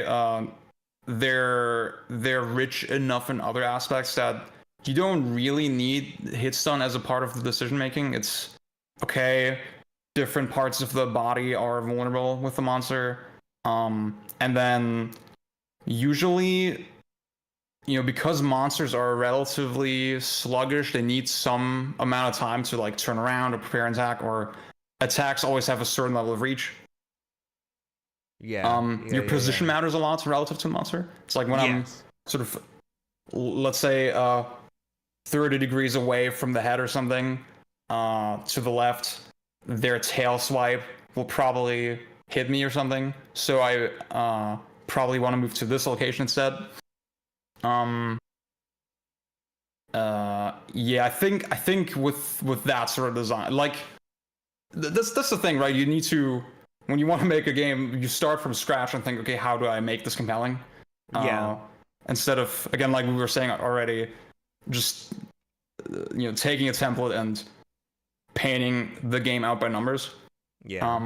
I do intuitively, personally, I really like games that have hit stun as a tool for me to make a decision. Again, I mentioned Streets of Rage, where I can make the decision, oh, I want to temporarily freeze this guy, instantly turn around, punch another guy, so on and so forth. Yeah. Yeah. Yeah. Yeah. Yeah. Yeah. Yeah. Yeah. Yeah. Yeah. Yeah. Yeah. That's real. That's real. That's real. Um, but yo, that's I'm glad you came on because you kind of helped me crystallize some of my thoughts on this. Um let me Very happy to. yeah. Let me get back to the next topic and yeah, man. Appreciate you, man. Thank you so much for having me on. Yep. Oh. Good luck. Um but yeah, y'all, that's pretty much that was kind of a good conversation with Ziad. He's the action game guy. So um let me read the chat. It doesn't help that when you talk about dodge rolling, the average person responds annoyingly with get good. So you all consider the dash from Shinobi PS2 a dodge roll? Anything, Wolf, I haven't played Shinobi, but anything with like that allows you to have invincibility frames based on like pressing a button and moving is a dodge roll. Um so yeah, that's players attaching their ego and self-worth to their ability to do something. Yeah, Osaka, agreed, Osaka. I see everything you're saying.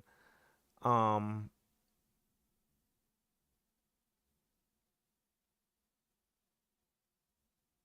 Oh, Wolf. Okay, my bad, Wolf. Hit stun is when you hit an enemy. When you hit an enemy, there's a period of time where they can't take any action. And then that's hit stun. If you hit an enemy and they can't do something because you hit them for a while, they're in hit stun. That's why there's combos, because like when I do one hit and I do a second hit, I'm extending your hit stun. And then your hit stun is over once the combo is over. That's hit stun. So yeah. But if I hit an enemy and the enemy can still do stuff while I'm hitting them, then the game doesn't have hit stun. So there's some games where like while you're hitting the enemy can still do stuff. That means there's no hit stun. Beacon, what up? Did you guys talk about the stamina bar? No. No, we didn't. We didn't talk about the stamina bar.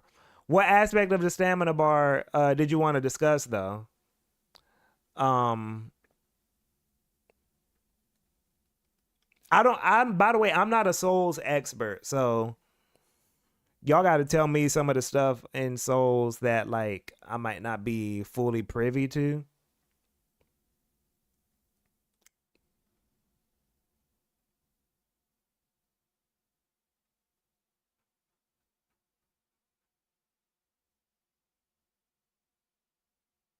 Yes, the enemies with armor prevent hit stun. Yeah. Cell, you want? Oh, Cell, you said you want to talk about Souls?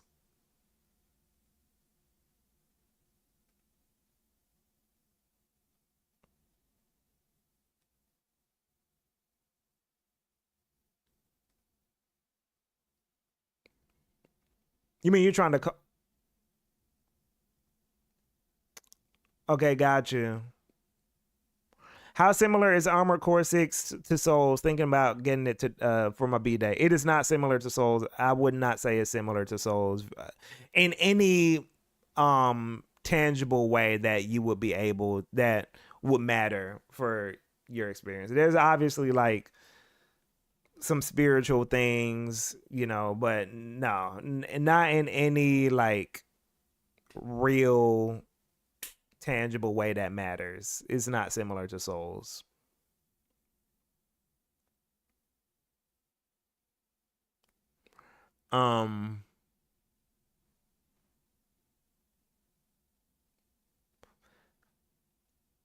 What music did y'all listen to this Friday? I know the new SZA came out. Before we wrap up this, we're about to wrap up the stream. And what games y'all playing? What games y'all playing? What shows y'all watched? What music you listen to?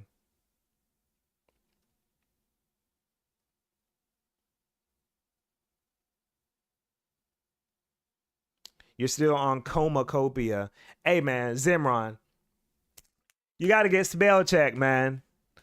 Chromacopia. Chromacopia.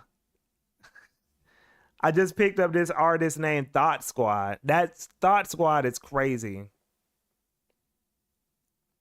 Cell Device, Metaphor, Marvel Rivals, Dynasty Warriors, Gundam Reborn. Yo, a lot of people are on that Marvel Rivals. Marvel Rivals ain't came and went yet.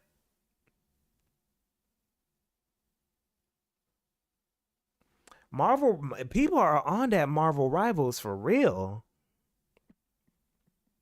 Sonic 3, the movie was pretty good. Oh, Sonic 3 came out.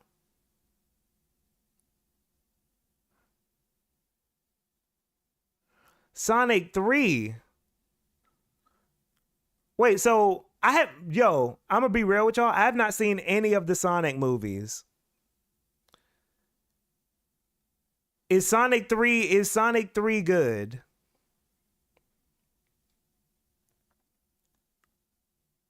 Is it better than the previous ones?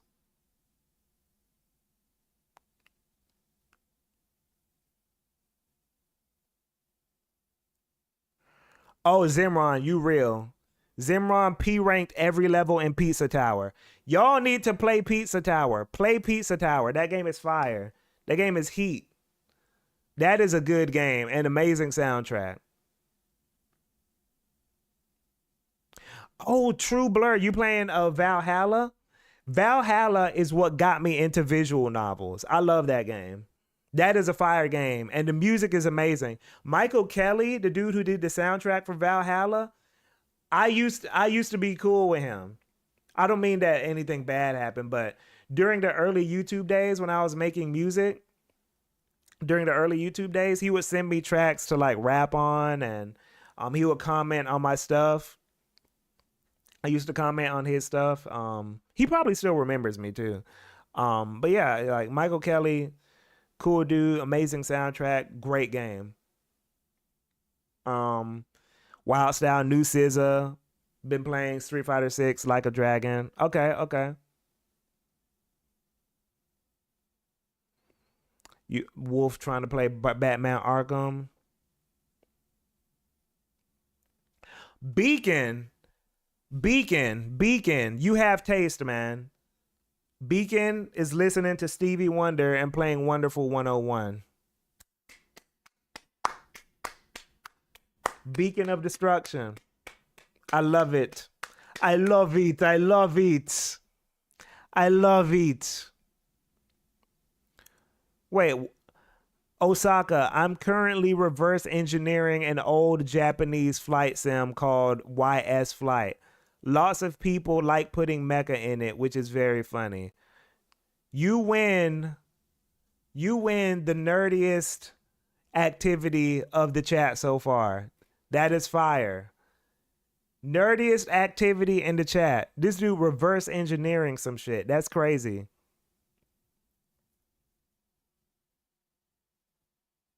Slayer, I've been playing Metaphor. I just finished beating all 3 of the dragon bosses. You know what's crazy? I was going to beat all 3 of the dragon bosses, but I decided to do it on like the last 3 days before you get to you know who. No spoilers. And I beat the first dragon. It was very easy. Once I got all the right like setup and all that. But then I was like, oh, I can't do the other 2 because it's not enough time. Ashes, the fact that you're playing Xenoblade 3 increased my chances of playing Bayonetta Origins. Congratulations.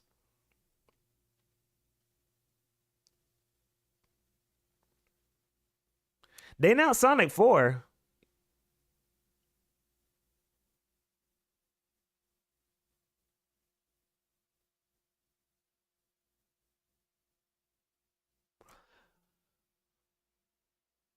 A decent amount of Denzel features came out recently that I've been bumping aside from that, still listening to hardcore bands. Denzel Curry, you mean? Denzel Curry is fire.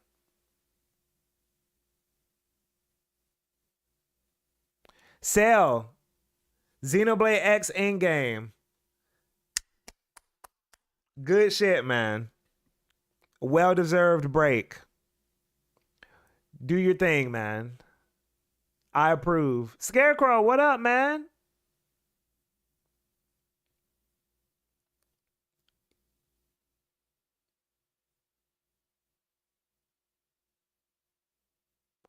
Still on GNX, you already know my wave. But other than that, it's Vince, Schoolboy, and Tyler.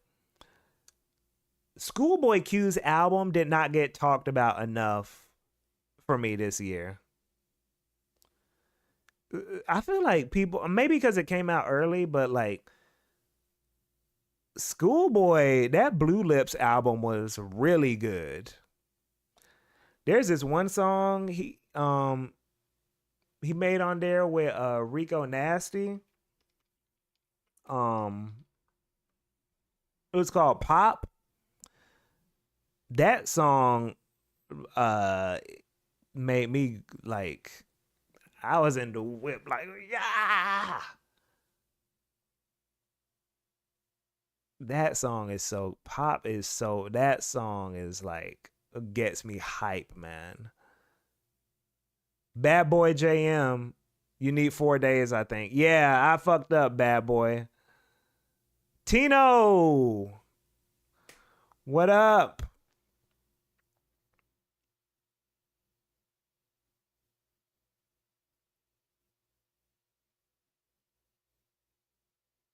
Blue Lips, what? Yeah, Rico killed it. Yeah, man. That. Oh, Lucid, you saw Schoolboy live? Yeah, I imagine that. I imagine Schoolboy is a good. He's fire. Schoolboy is fire, man. Denzel mixtape this year was the return of ignorant hip hop. I'm in love. The ignorant hip hop. I'm in love. Yeah, Denzel. I prefer introspective Denzel Curry, but he's good at his ignorant shit too.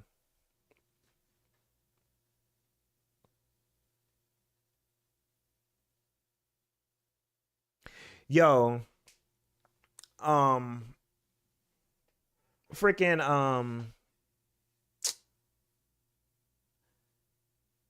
Dochi is about to be out of here. I saw somebody mention Dochi. She's going to be the next the next one, which is very exciting because it's been a long time since we've had like a female rapper that um I'd say is going to be like that mega like the one. I'm not comparing her directly to this artist, but I'm saying she's going to be like we have not gotten a Lauren Hill. You know what I'm saying? Someone who took someone a female rapper that had everything. You know what I'm saying? I like a Lauren Hill had. I don't think we have not had that. People are gonna say like Nicki is kind of close, but I don't know. Dochi can do stuff that Nicki can't do. You know what I'm saying? Like, and look, the gender doesn't even matter when it comes to music because like there's nothing in terms of gender that like prevents. So the gender doesn't matter in terms of the music itself, but I'm saying in terms of the representation,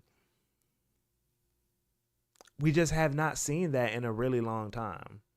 Like that female artist that just has everything like that.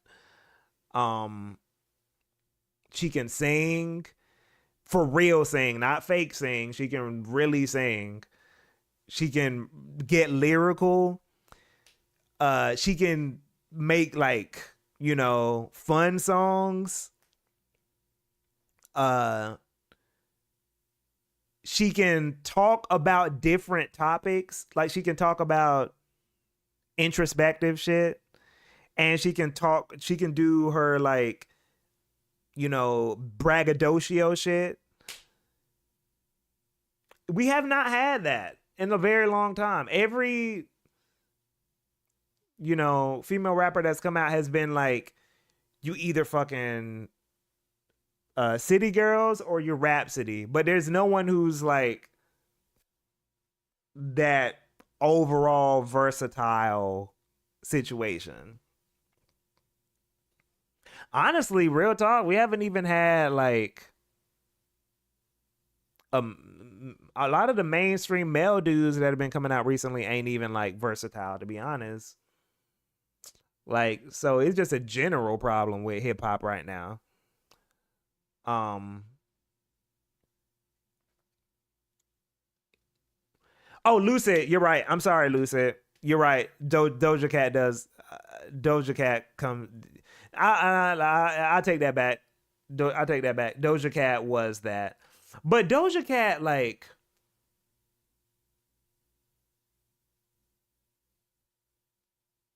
I'm not. Yeah, Doja Cat gets introspective, but when Doja Cat is introspective, it feels more like she's talking about like her problems and let's talk and not like is her like talking about her like grievances and shit like that, if that makes any kind of sense. um but I haven't really heard her talk about like her identity or like Dochi has, or I don't know.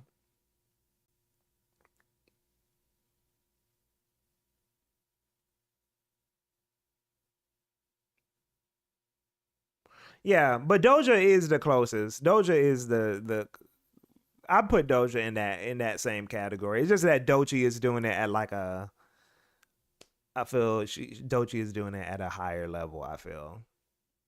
Um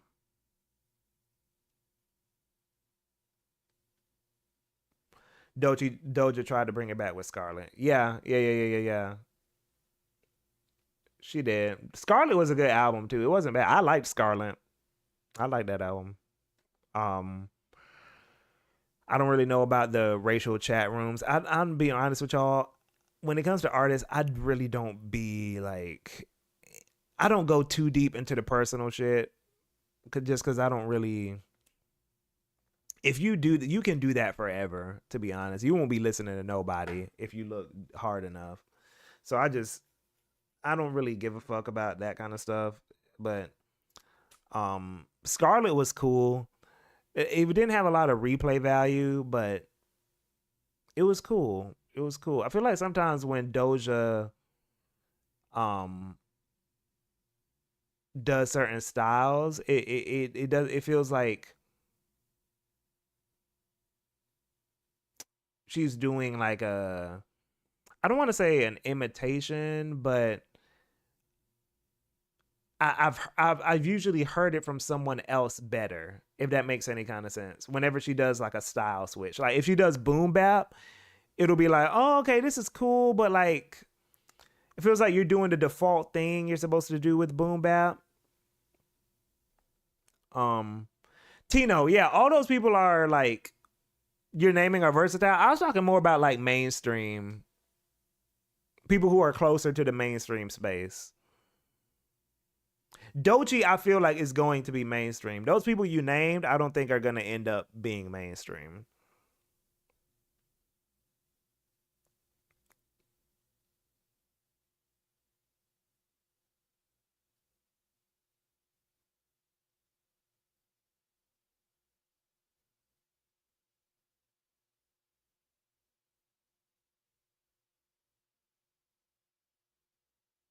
Yeah, Jalen. Sometimes those things do bleed into the music, but I'm not sure if it bled into it. I'm not sure if Doja has anything where like it bleed. I don't know. Of course her. I think she had some old stuff where like that kind of happened, but um, I'm not sure if anything she recently did has any like weird shit. Um,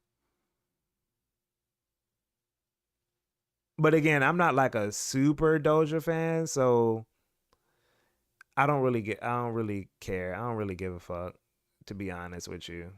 Um, just cause also y'all, to be real with y'all, I'm very much like When it comes to consumption, even outside of music, when it comes to consumption, I'm not somebody who attaches, and this might get me, like, this is where, like, other people don't agree with me on this, but I don't really care because in the real world it doesn't matter. But when it comes to my consumption, I don't really attach my consumption to, like, me being a good person and shit like that, or whatever. Like, for example, I don't listen to Kanye, but it's not because of the shit he said. It's just because after My Beautiful Dark Twisted Fantasy, I don't like his music very much. But if I still liked his music, I would still be listening to it. Just because that don't really got nothing, like, me wanting to be entertained don't really got nothing to do with, like, that stuff. To me. I'm not saying if someone else wants to do, attach their consumption to that kind of stuff, cool, I get it, whatever. But yeah, in the real world, it just is not it doesn't matter to me. Yeah, I just gave up on that just because it's just not. It doesn't really do anything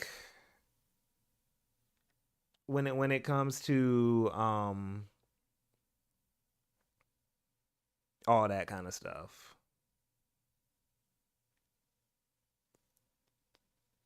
Now, like somebody said earlier, if it bleeds into the music, then sure, yeah, that's a different thing. Um,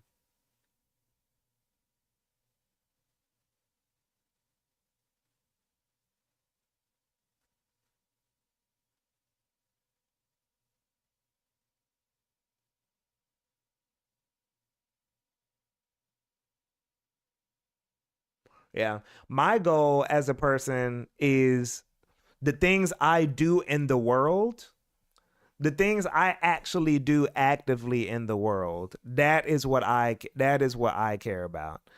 And then when I want to be entertained or when I want to consume something, I'm not thinking about um my contributions to the world when it comes to my consumption, or when I want to have fun, or when I want to be entertained or whatever. I'm not thinking about all that.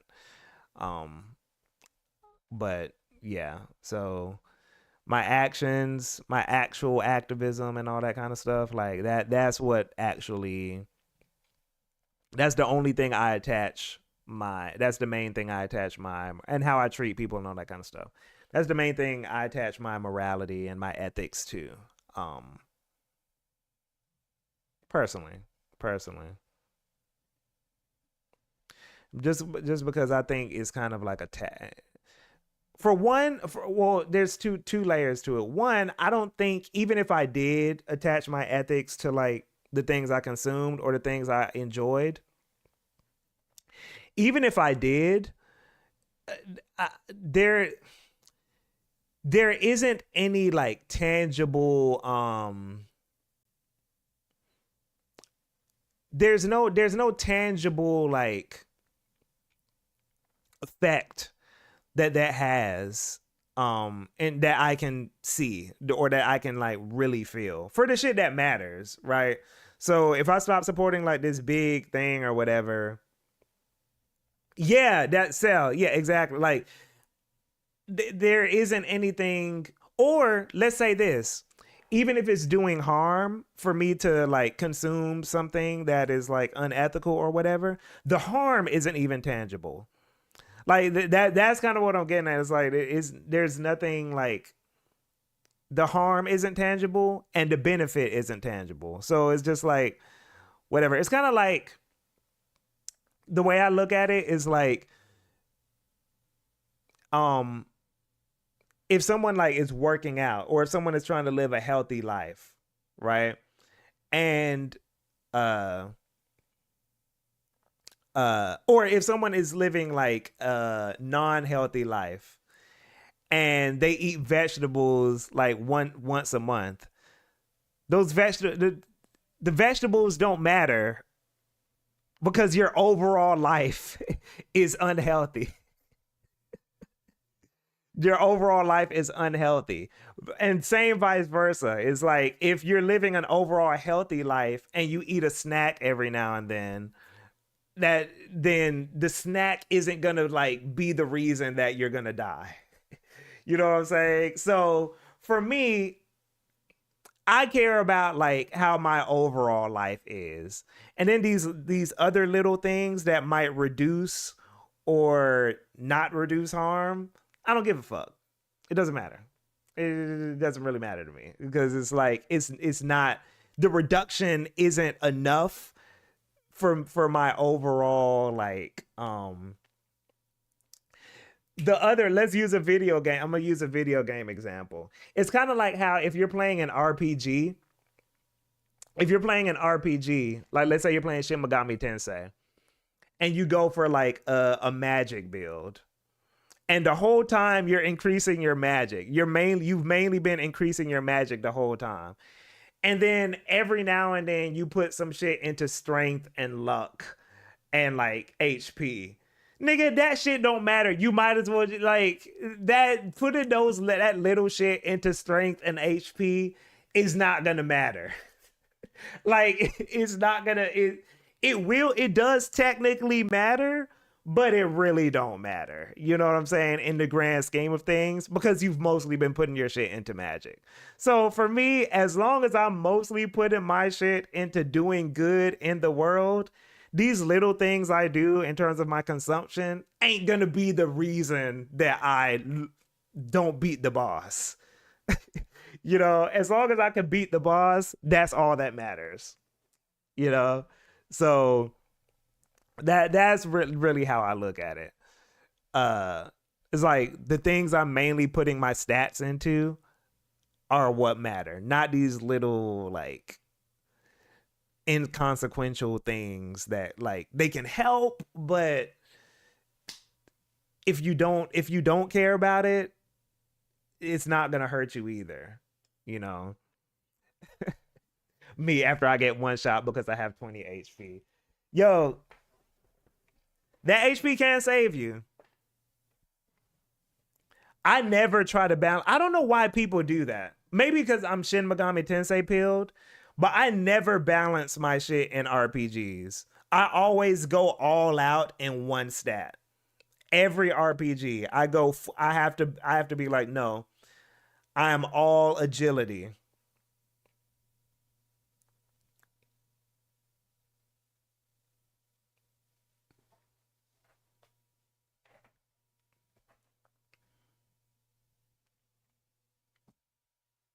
And let me say one third thing on this. Let me say one more third thing on this. I think one thing that like kind of black pilled me on this a little bit is that there are people I know online, right, who are very much um pro social justice, activism, all this kind of stuff. And then I talk to these people or I meet these people in real life and they'll say, "Oh, I still listen to Chris Brown." You know how many black women I know still listen to Chris Brown? Like, and I'm talking about the most social justice ass. And these are people that will get online and say, you shouldn't be da da da da da da, you know? So I feel like once I met enough of those people, I was like, oh, none of y'all are really like going super hard with reducing harm. You know what I'm saying? Like, none of y'all are really going, like, everyone is like sneaking in a little snack. And I'd say 99% of people are sneaking in like some little snacks here and there. 99% of people are getting their cheat meals in. So once I found that out, I'm like, oh hell nah. Y'all not gonna be sneaking in these cheat meals and telling me to work out every day and then getting mad at me for getting some cheat meals in. So no, fuck y'all. Like, I'm gonna have my cheat meals. Fuck all of you. As long as I'm mostly doing right, cool. Cause I don't really care in real life either. It's like, what am I gonna say? What am I gonna say to a woman that I see is, you know, active, doing their activism shit, donating, canvassing, saying all the right things, and they just listen to Chris Brown every. What I'm gonna say to that person, especially if I ain't doing shit. You know what I'm saying? Like, I'm be like, "Wow, you doing all this, but you listen to Chris Brown though." They're like, if you will honestly say that to a person in the real world, you got some cojones. But I ain't gonna. If I meet somebody in the real world who's mostly doing right, mostly doing the real shit, the mostly putting their stats into magic, and they got a little bit in luck, I ain't gonna. Sorry, I ain't gonna. I'm just not. And I doubt anyone else. I doubt. I doubt most people are. But yeah. Yeah, and Jay, exactly. You can't nitpick if you ain't doing shit either. Nah, you use it as a jab when they try to go.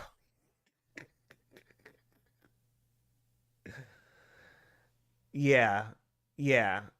So that's kind of my thing. It's like, even if you want to say that people should like hyperfixate on their consumption like that, I highly doubt anyone's going to confront someone who like is doing all the necessary shit, and then they might be a little iffy on their consumption. I highly doubt anyone's going to really go hard on that person. If you would, I'd love to see it. I'd love to see it.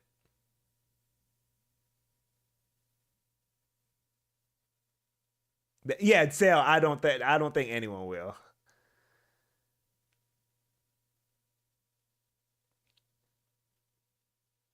You know, it's very rare.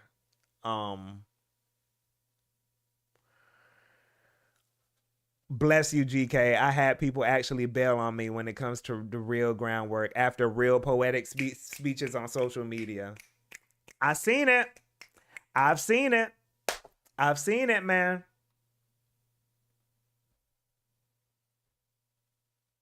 I've seen it.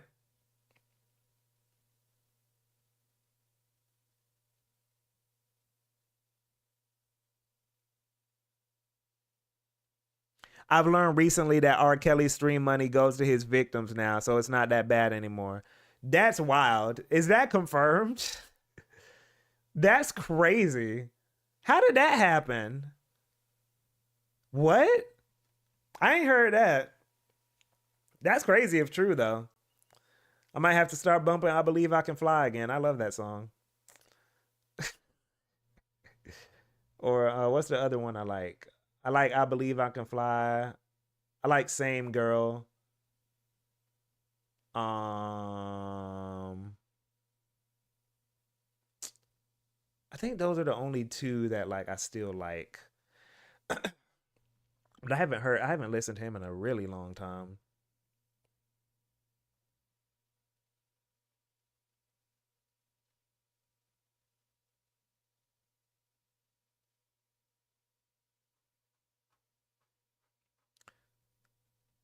Zion said that's the guy from Space Jam.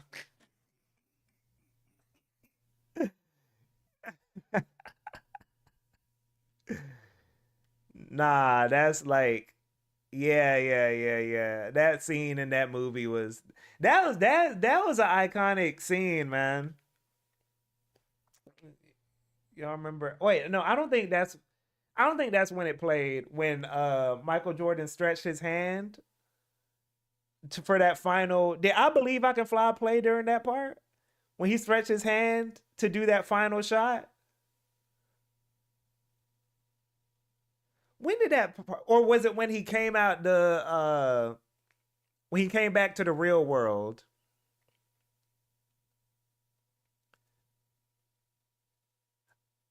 Yeah, I think it was when he came back to the real world and he was on the baseball field. I forgot. Oh, it was a couple. Oh, they did the. Yeah, okay. It was when he came out of the spaceship. Yeah, yeah. Yo, that is a crazy movie. Like, Space Jam is a stupid. That is a stupid ass movie. What the hell was going on, man? Like,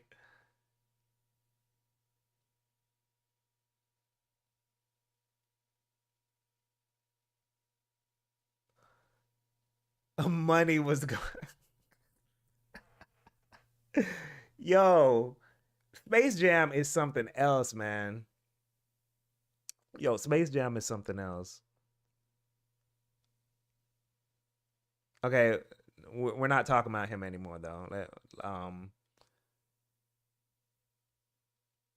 We might do a separate stream for this, but what games are we anticipating next? Oh, damn, he got the link. So it does go to the victims.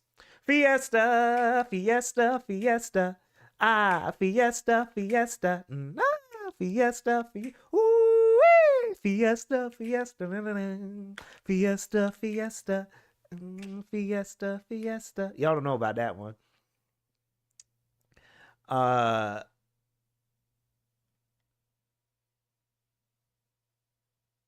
After the show is the after party, then after the party in the hotel lobby, then after the Belvy, then it's probably Chris. Then after the original, it's probably this.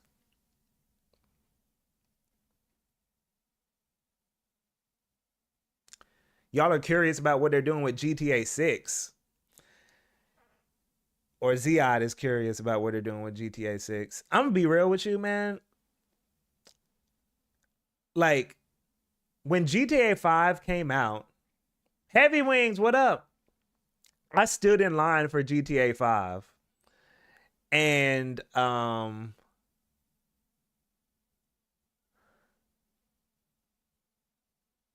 stood in line for GTA 5. And then I went back to my dorm the next morning. I was still in college. Went back to my dorm the next morning to start playing GTA 5. And then I played it for like 2 hours. And I was like, oh, I don't think I like GTA anymore. And then I never played it again. I went to the midnight release for GTA 5. I was in line like, yeah, y'all. GTA, let's go. Then I sat there like, oh, I guess I just played this because this was the cool thing, but I don't really like this.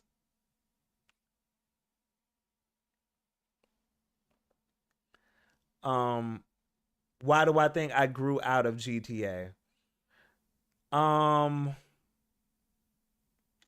Hold on, True Blur. True Blur got taste. Hold on, True Blur. True Blur, bro. I'm gonna pin this. True Blur has taste. I'm gonna pin this for. Wait, no, I can't pin this because you're on Twitch. Somebody pin or somebody pin True Blur's message because he got the real games that I'm anticipating.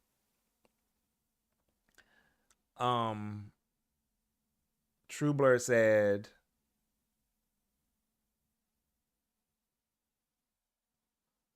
Parabellum, Bloodhound, Mecha Break, Big Catch, and I don't know what Mighty Raya is, but all of those games I'm looking forward to.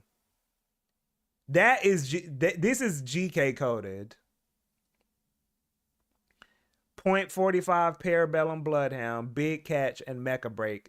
All GK coded games.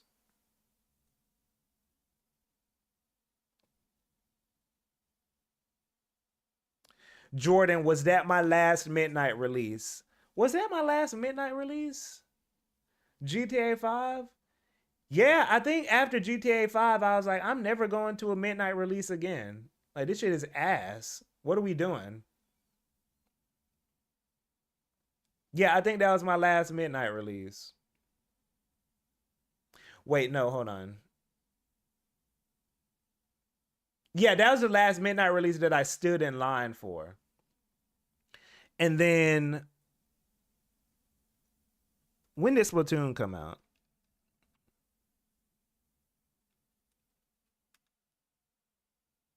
...2015. And then when did GTA 5 come out? Okay, so my last midnight, the last game that I went to the store physically at midnight was Splatoon 1. I didn't stand in line for Splatoon 1 though.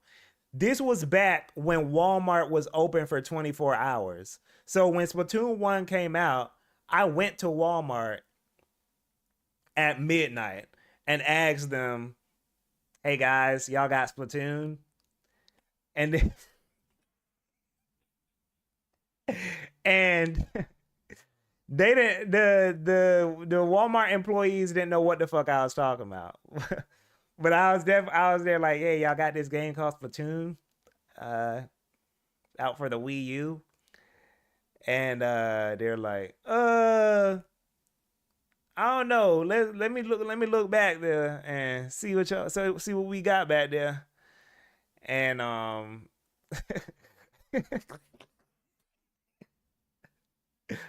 and they went back there and they found it. Uh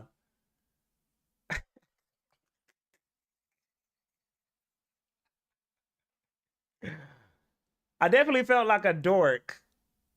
Like just a grown man. Just cause serendipity, why you say it like that? Yeah, cause like Splatoon feels like the kind of game like if you I don't know why, like it just feels like the type of game if you're asking a Walmart employee for it, you'll just sound like SpongeBob, like going to Weenie Hut Juniors, like that. That's how it felt when I asked for Splatoon. I was like, "Hey, you guys got Splatoon back there?" You know, it just felt like I just wanted the hamburger special from Weenie Hut Juniors. So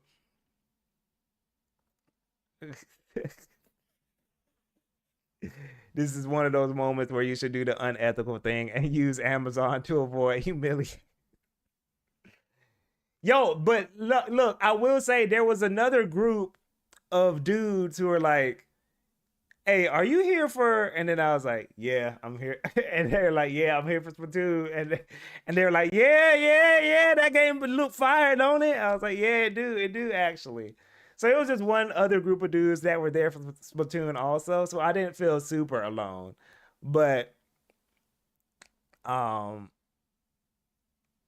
it was an interesting that was an interesting so that Splatoon 1 was my actual last midnight release.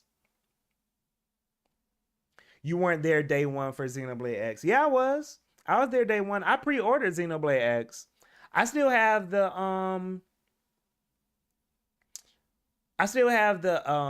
limited edition box. So yeah. So yeah, those were my midnight releases. Uh my most anticipated games. I didn't go through all y'all's most anticipated games, but my most anticipated game for next year so far is Xenoblade X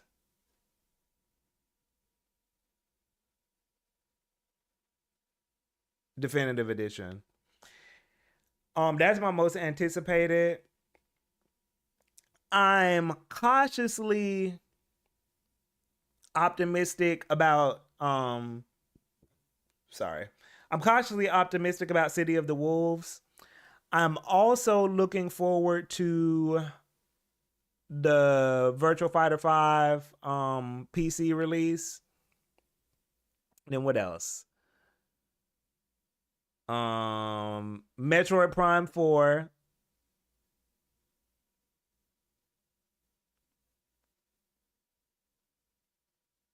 And that's it. I think those are all the games that I'm like super excited for. And some people said, let me go back up, see what some people said for their most anticipated. Monster Hunter Wilds. I think Heavy Wing said Monster Hunter Wilds.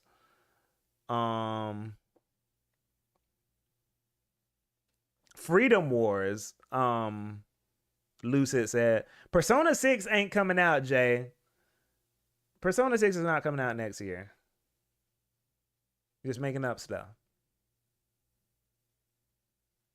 Dynasty Warriors. People been talking about that Dynasty Warriors demo. I've been hearing some things about that Dynasty Warriors demo.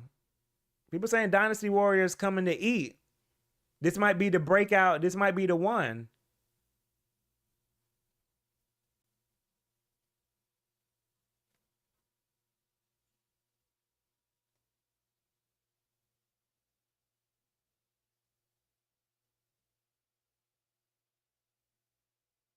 I might become a Tekken refugee for Virtual Fighter 5. Ziad, I'm surprised you're not into Virtual Fighter already.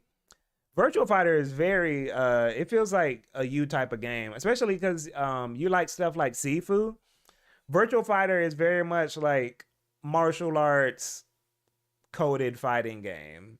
Very like positioning focused, very granular in terms of how movement works and how specific you have to be about landings, your positioning and spacing and all that kind of stuff. Yeah, that's why Virtual Fighter 5 is my favorite 3D fighter. I put a lot of time into that game when it came out on PS3.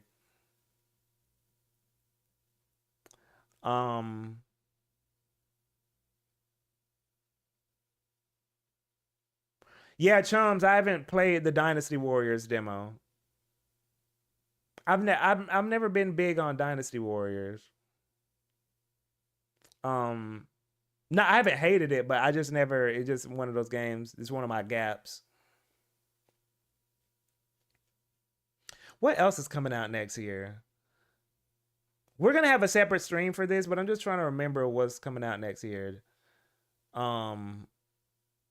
Metro Prime 4, Virtual Fighter, Fatal Fury, Xenoblade X, Dynasty Warriors. Yeah, I can't even remember what all is coming out next year. We're gonna see a flood of stuff when that Switch 2 gets revealed. Liquid Zerif, thanks for the sub, man. Thank you for the sub, bro. I appreciate you, man. Welcome. Gear 1 sub. That's the actually. I wish I found a way to put the names of the things on here. I don't think that's necessary, but the sub names are like Gear 1, Gear 2, Gear 3. I think that's pretty cool. But oh, the new Pokemon is coming out. New Pokemon Legends. New Pokemon. Damn, what else is coming out next year? Pokemon. Probably a 3. I don't think we know much about what's coming out next year. Let me see real quick. 2025 games. Oh, is that is Death Stranding 2 confirmed for next year?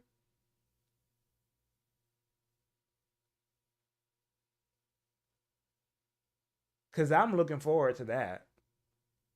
I love Death Stranding. Man, y'all. Oh, this is coming out next year, but I don't know if I'm now with all the fighting games that are about to be out. I don't think I'm playing this game anymore. 2XKO is coming out next year. I don't think I'm gonna play that.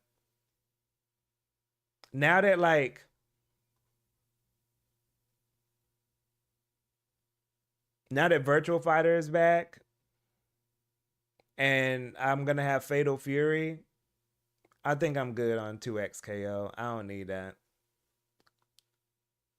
I played a little bit of it and it wasn't bad, but it didn't give me that like oomph that I need from a fighting game. Like it just felt very like it's fine, you know what I'm saying? It didn't have that like I don't know, it just didn't have that oomph.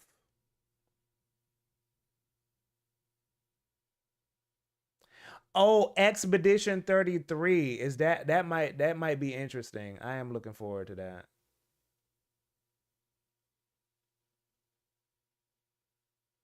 Yeah. So, but it looks like I don't know, the game industry is in a weird place. I think we're going to enter a time where we're going to be getting like fewer games. Um Before we go, y'all think we see the Switch 2 next month?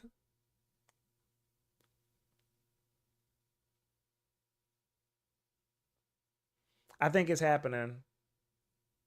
Nah, we're gonna no. We're seeing it next month. We're seeing it next month.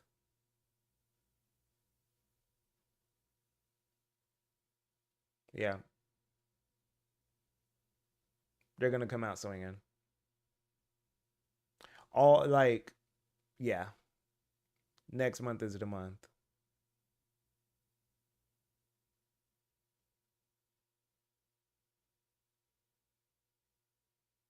Because here's the thing.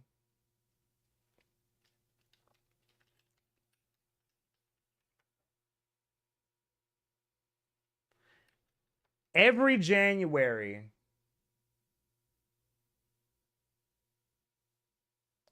wait, no, I'm wrong.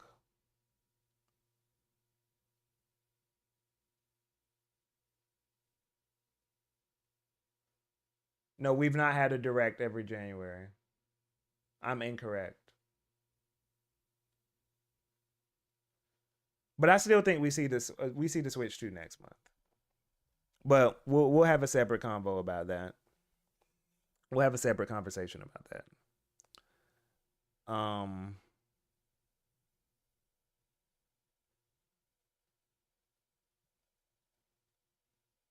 But either way, I can wait. So anyway, y'all, this was a good stream. We had a great conversation. This might, I think this is gonna be my last stream of the year. What? No, well, yeah, maybe might be last. I might do one on next Friday too. Um, no, it's not gonna be my last stream of the year. It's not gonna be the last one. I'll be streaming here and there, um, through the holidays. But y'all have a Merry Christmas, Happy Holidays. We'll get a Christmas tree on one of these streams. I'll get it. I'll get it for you, Liquid. Um, have a Merry Christmas, Happy Holidays. Y'all be safe out there. Watch out for the flu and COVID. Like, be safe. It's getting crazy. Um, be safe out there for real.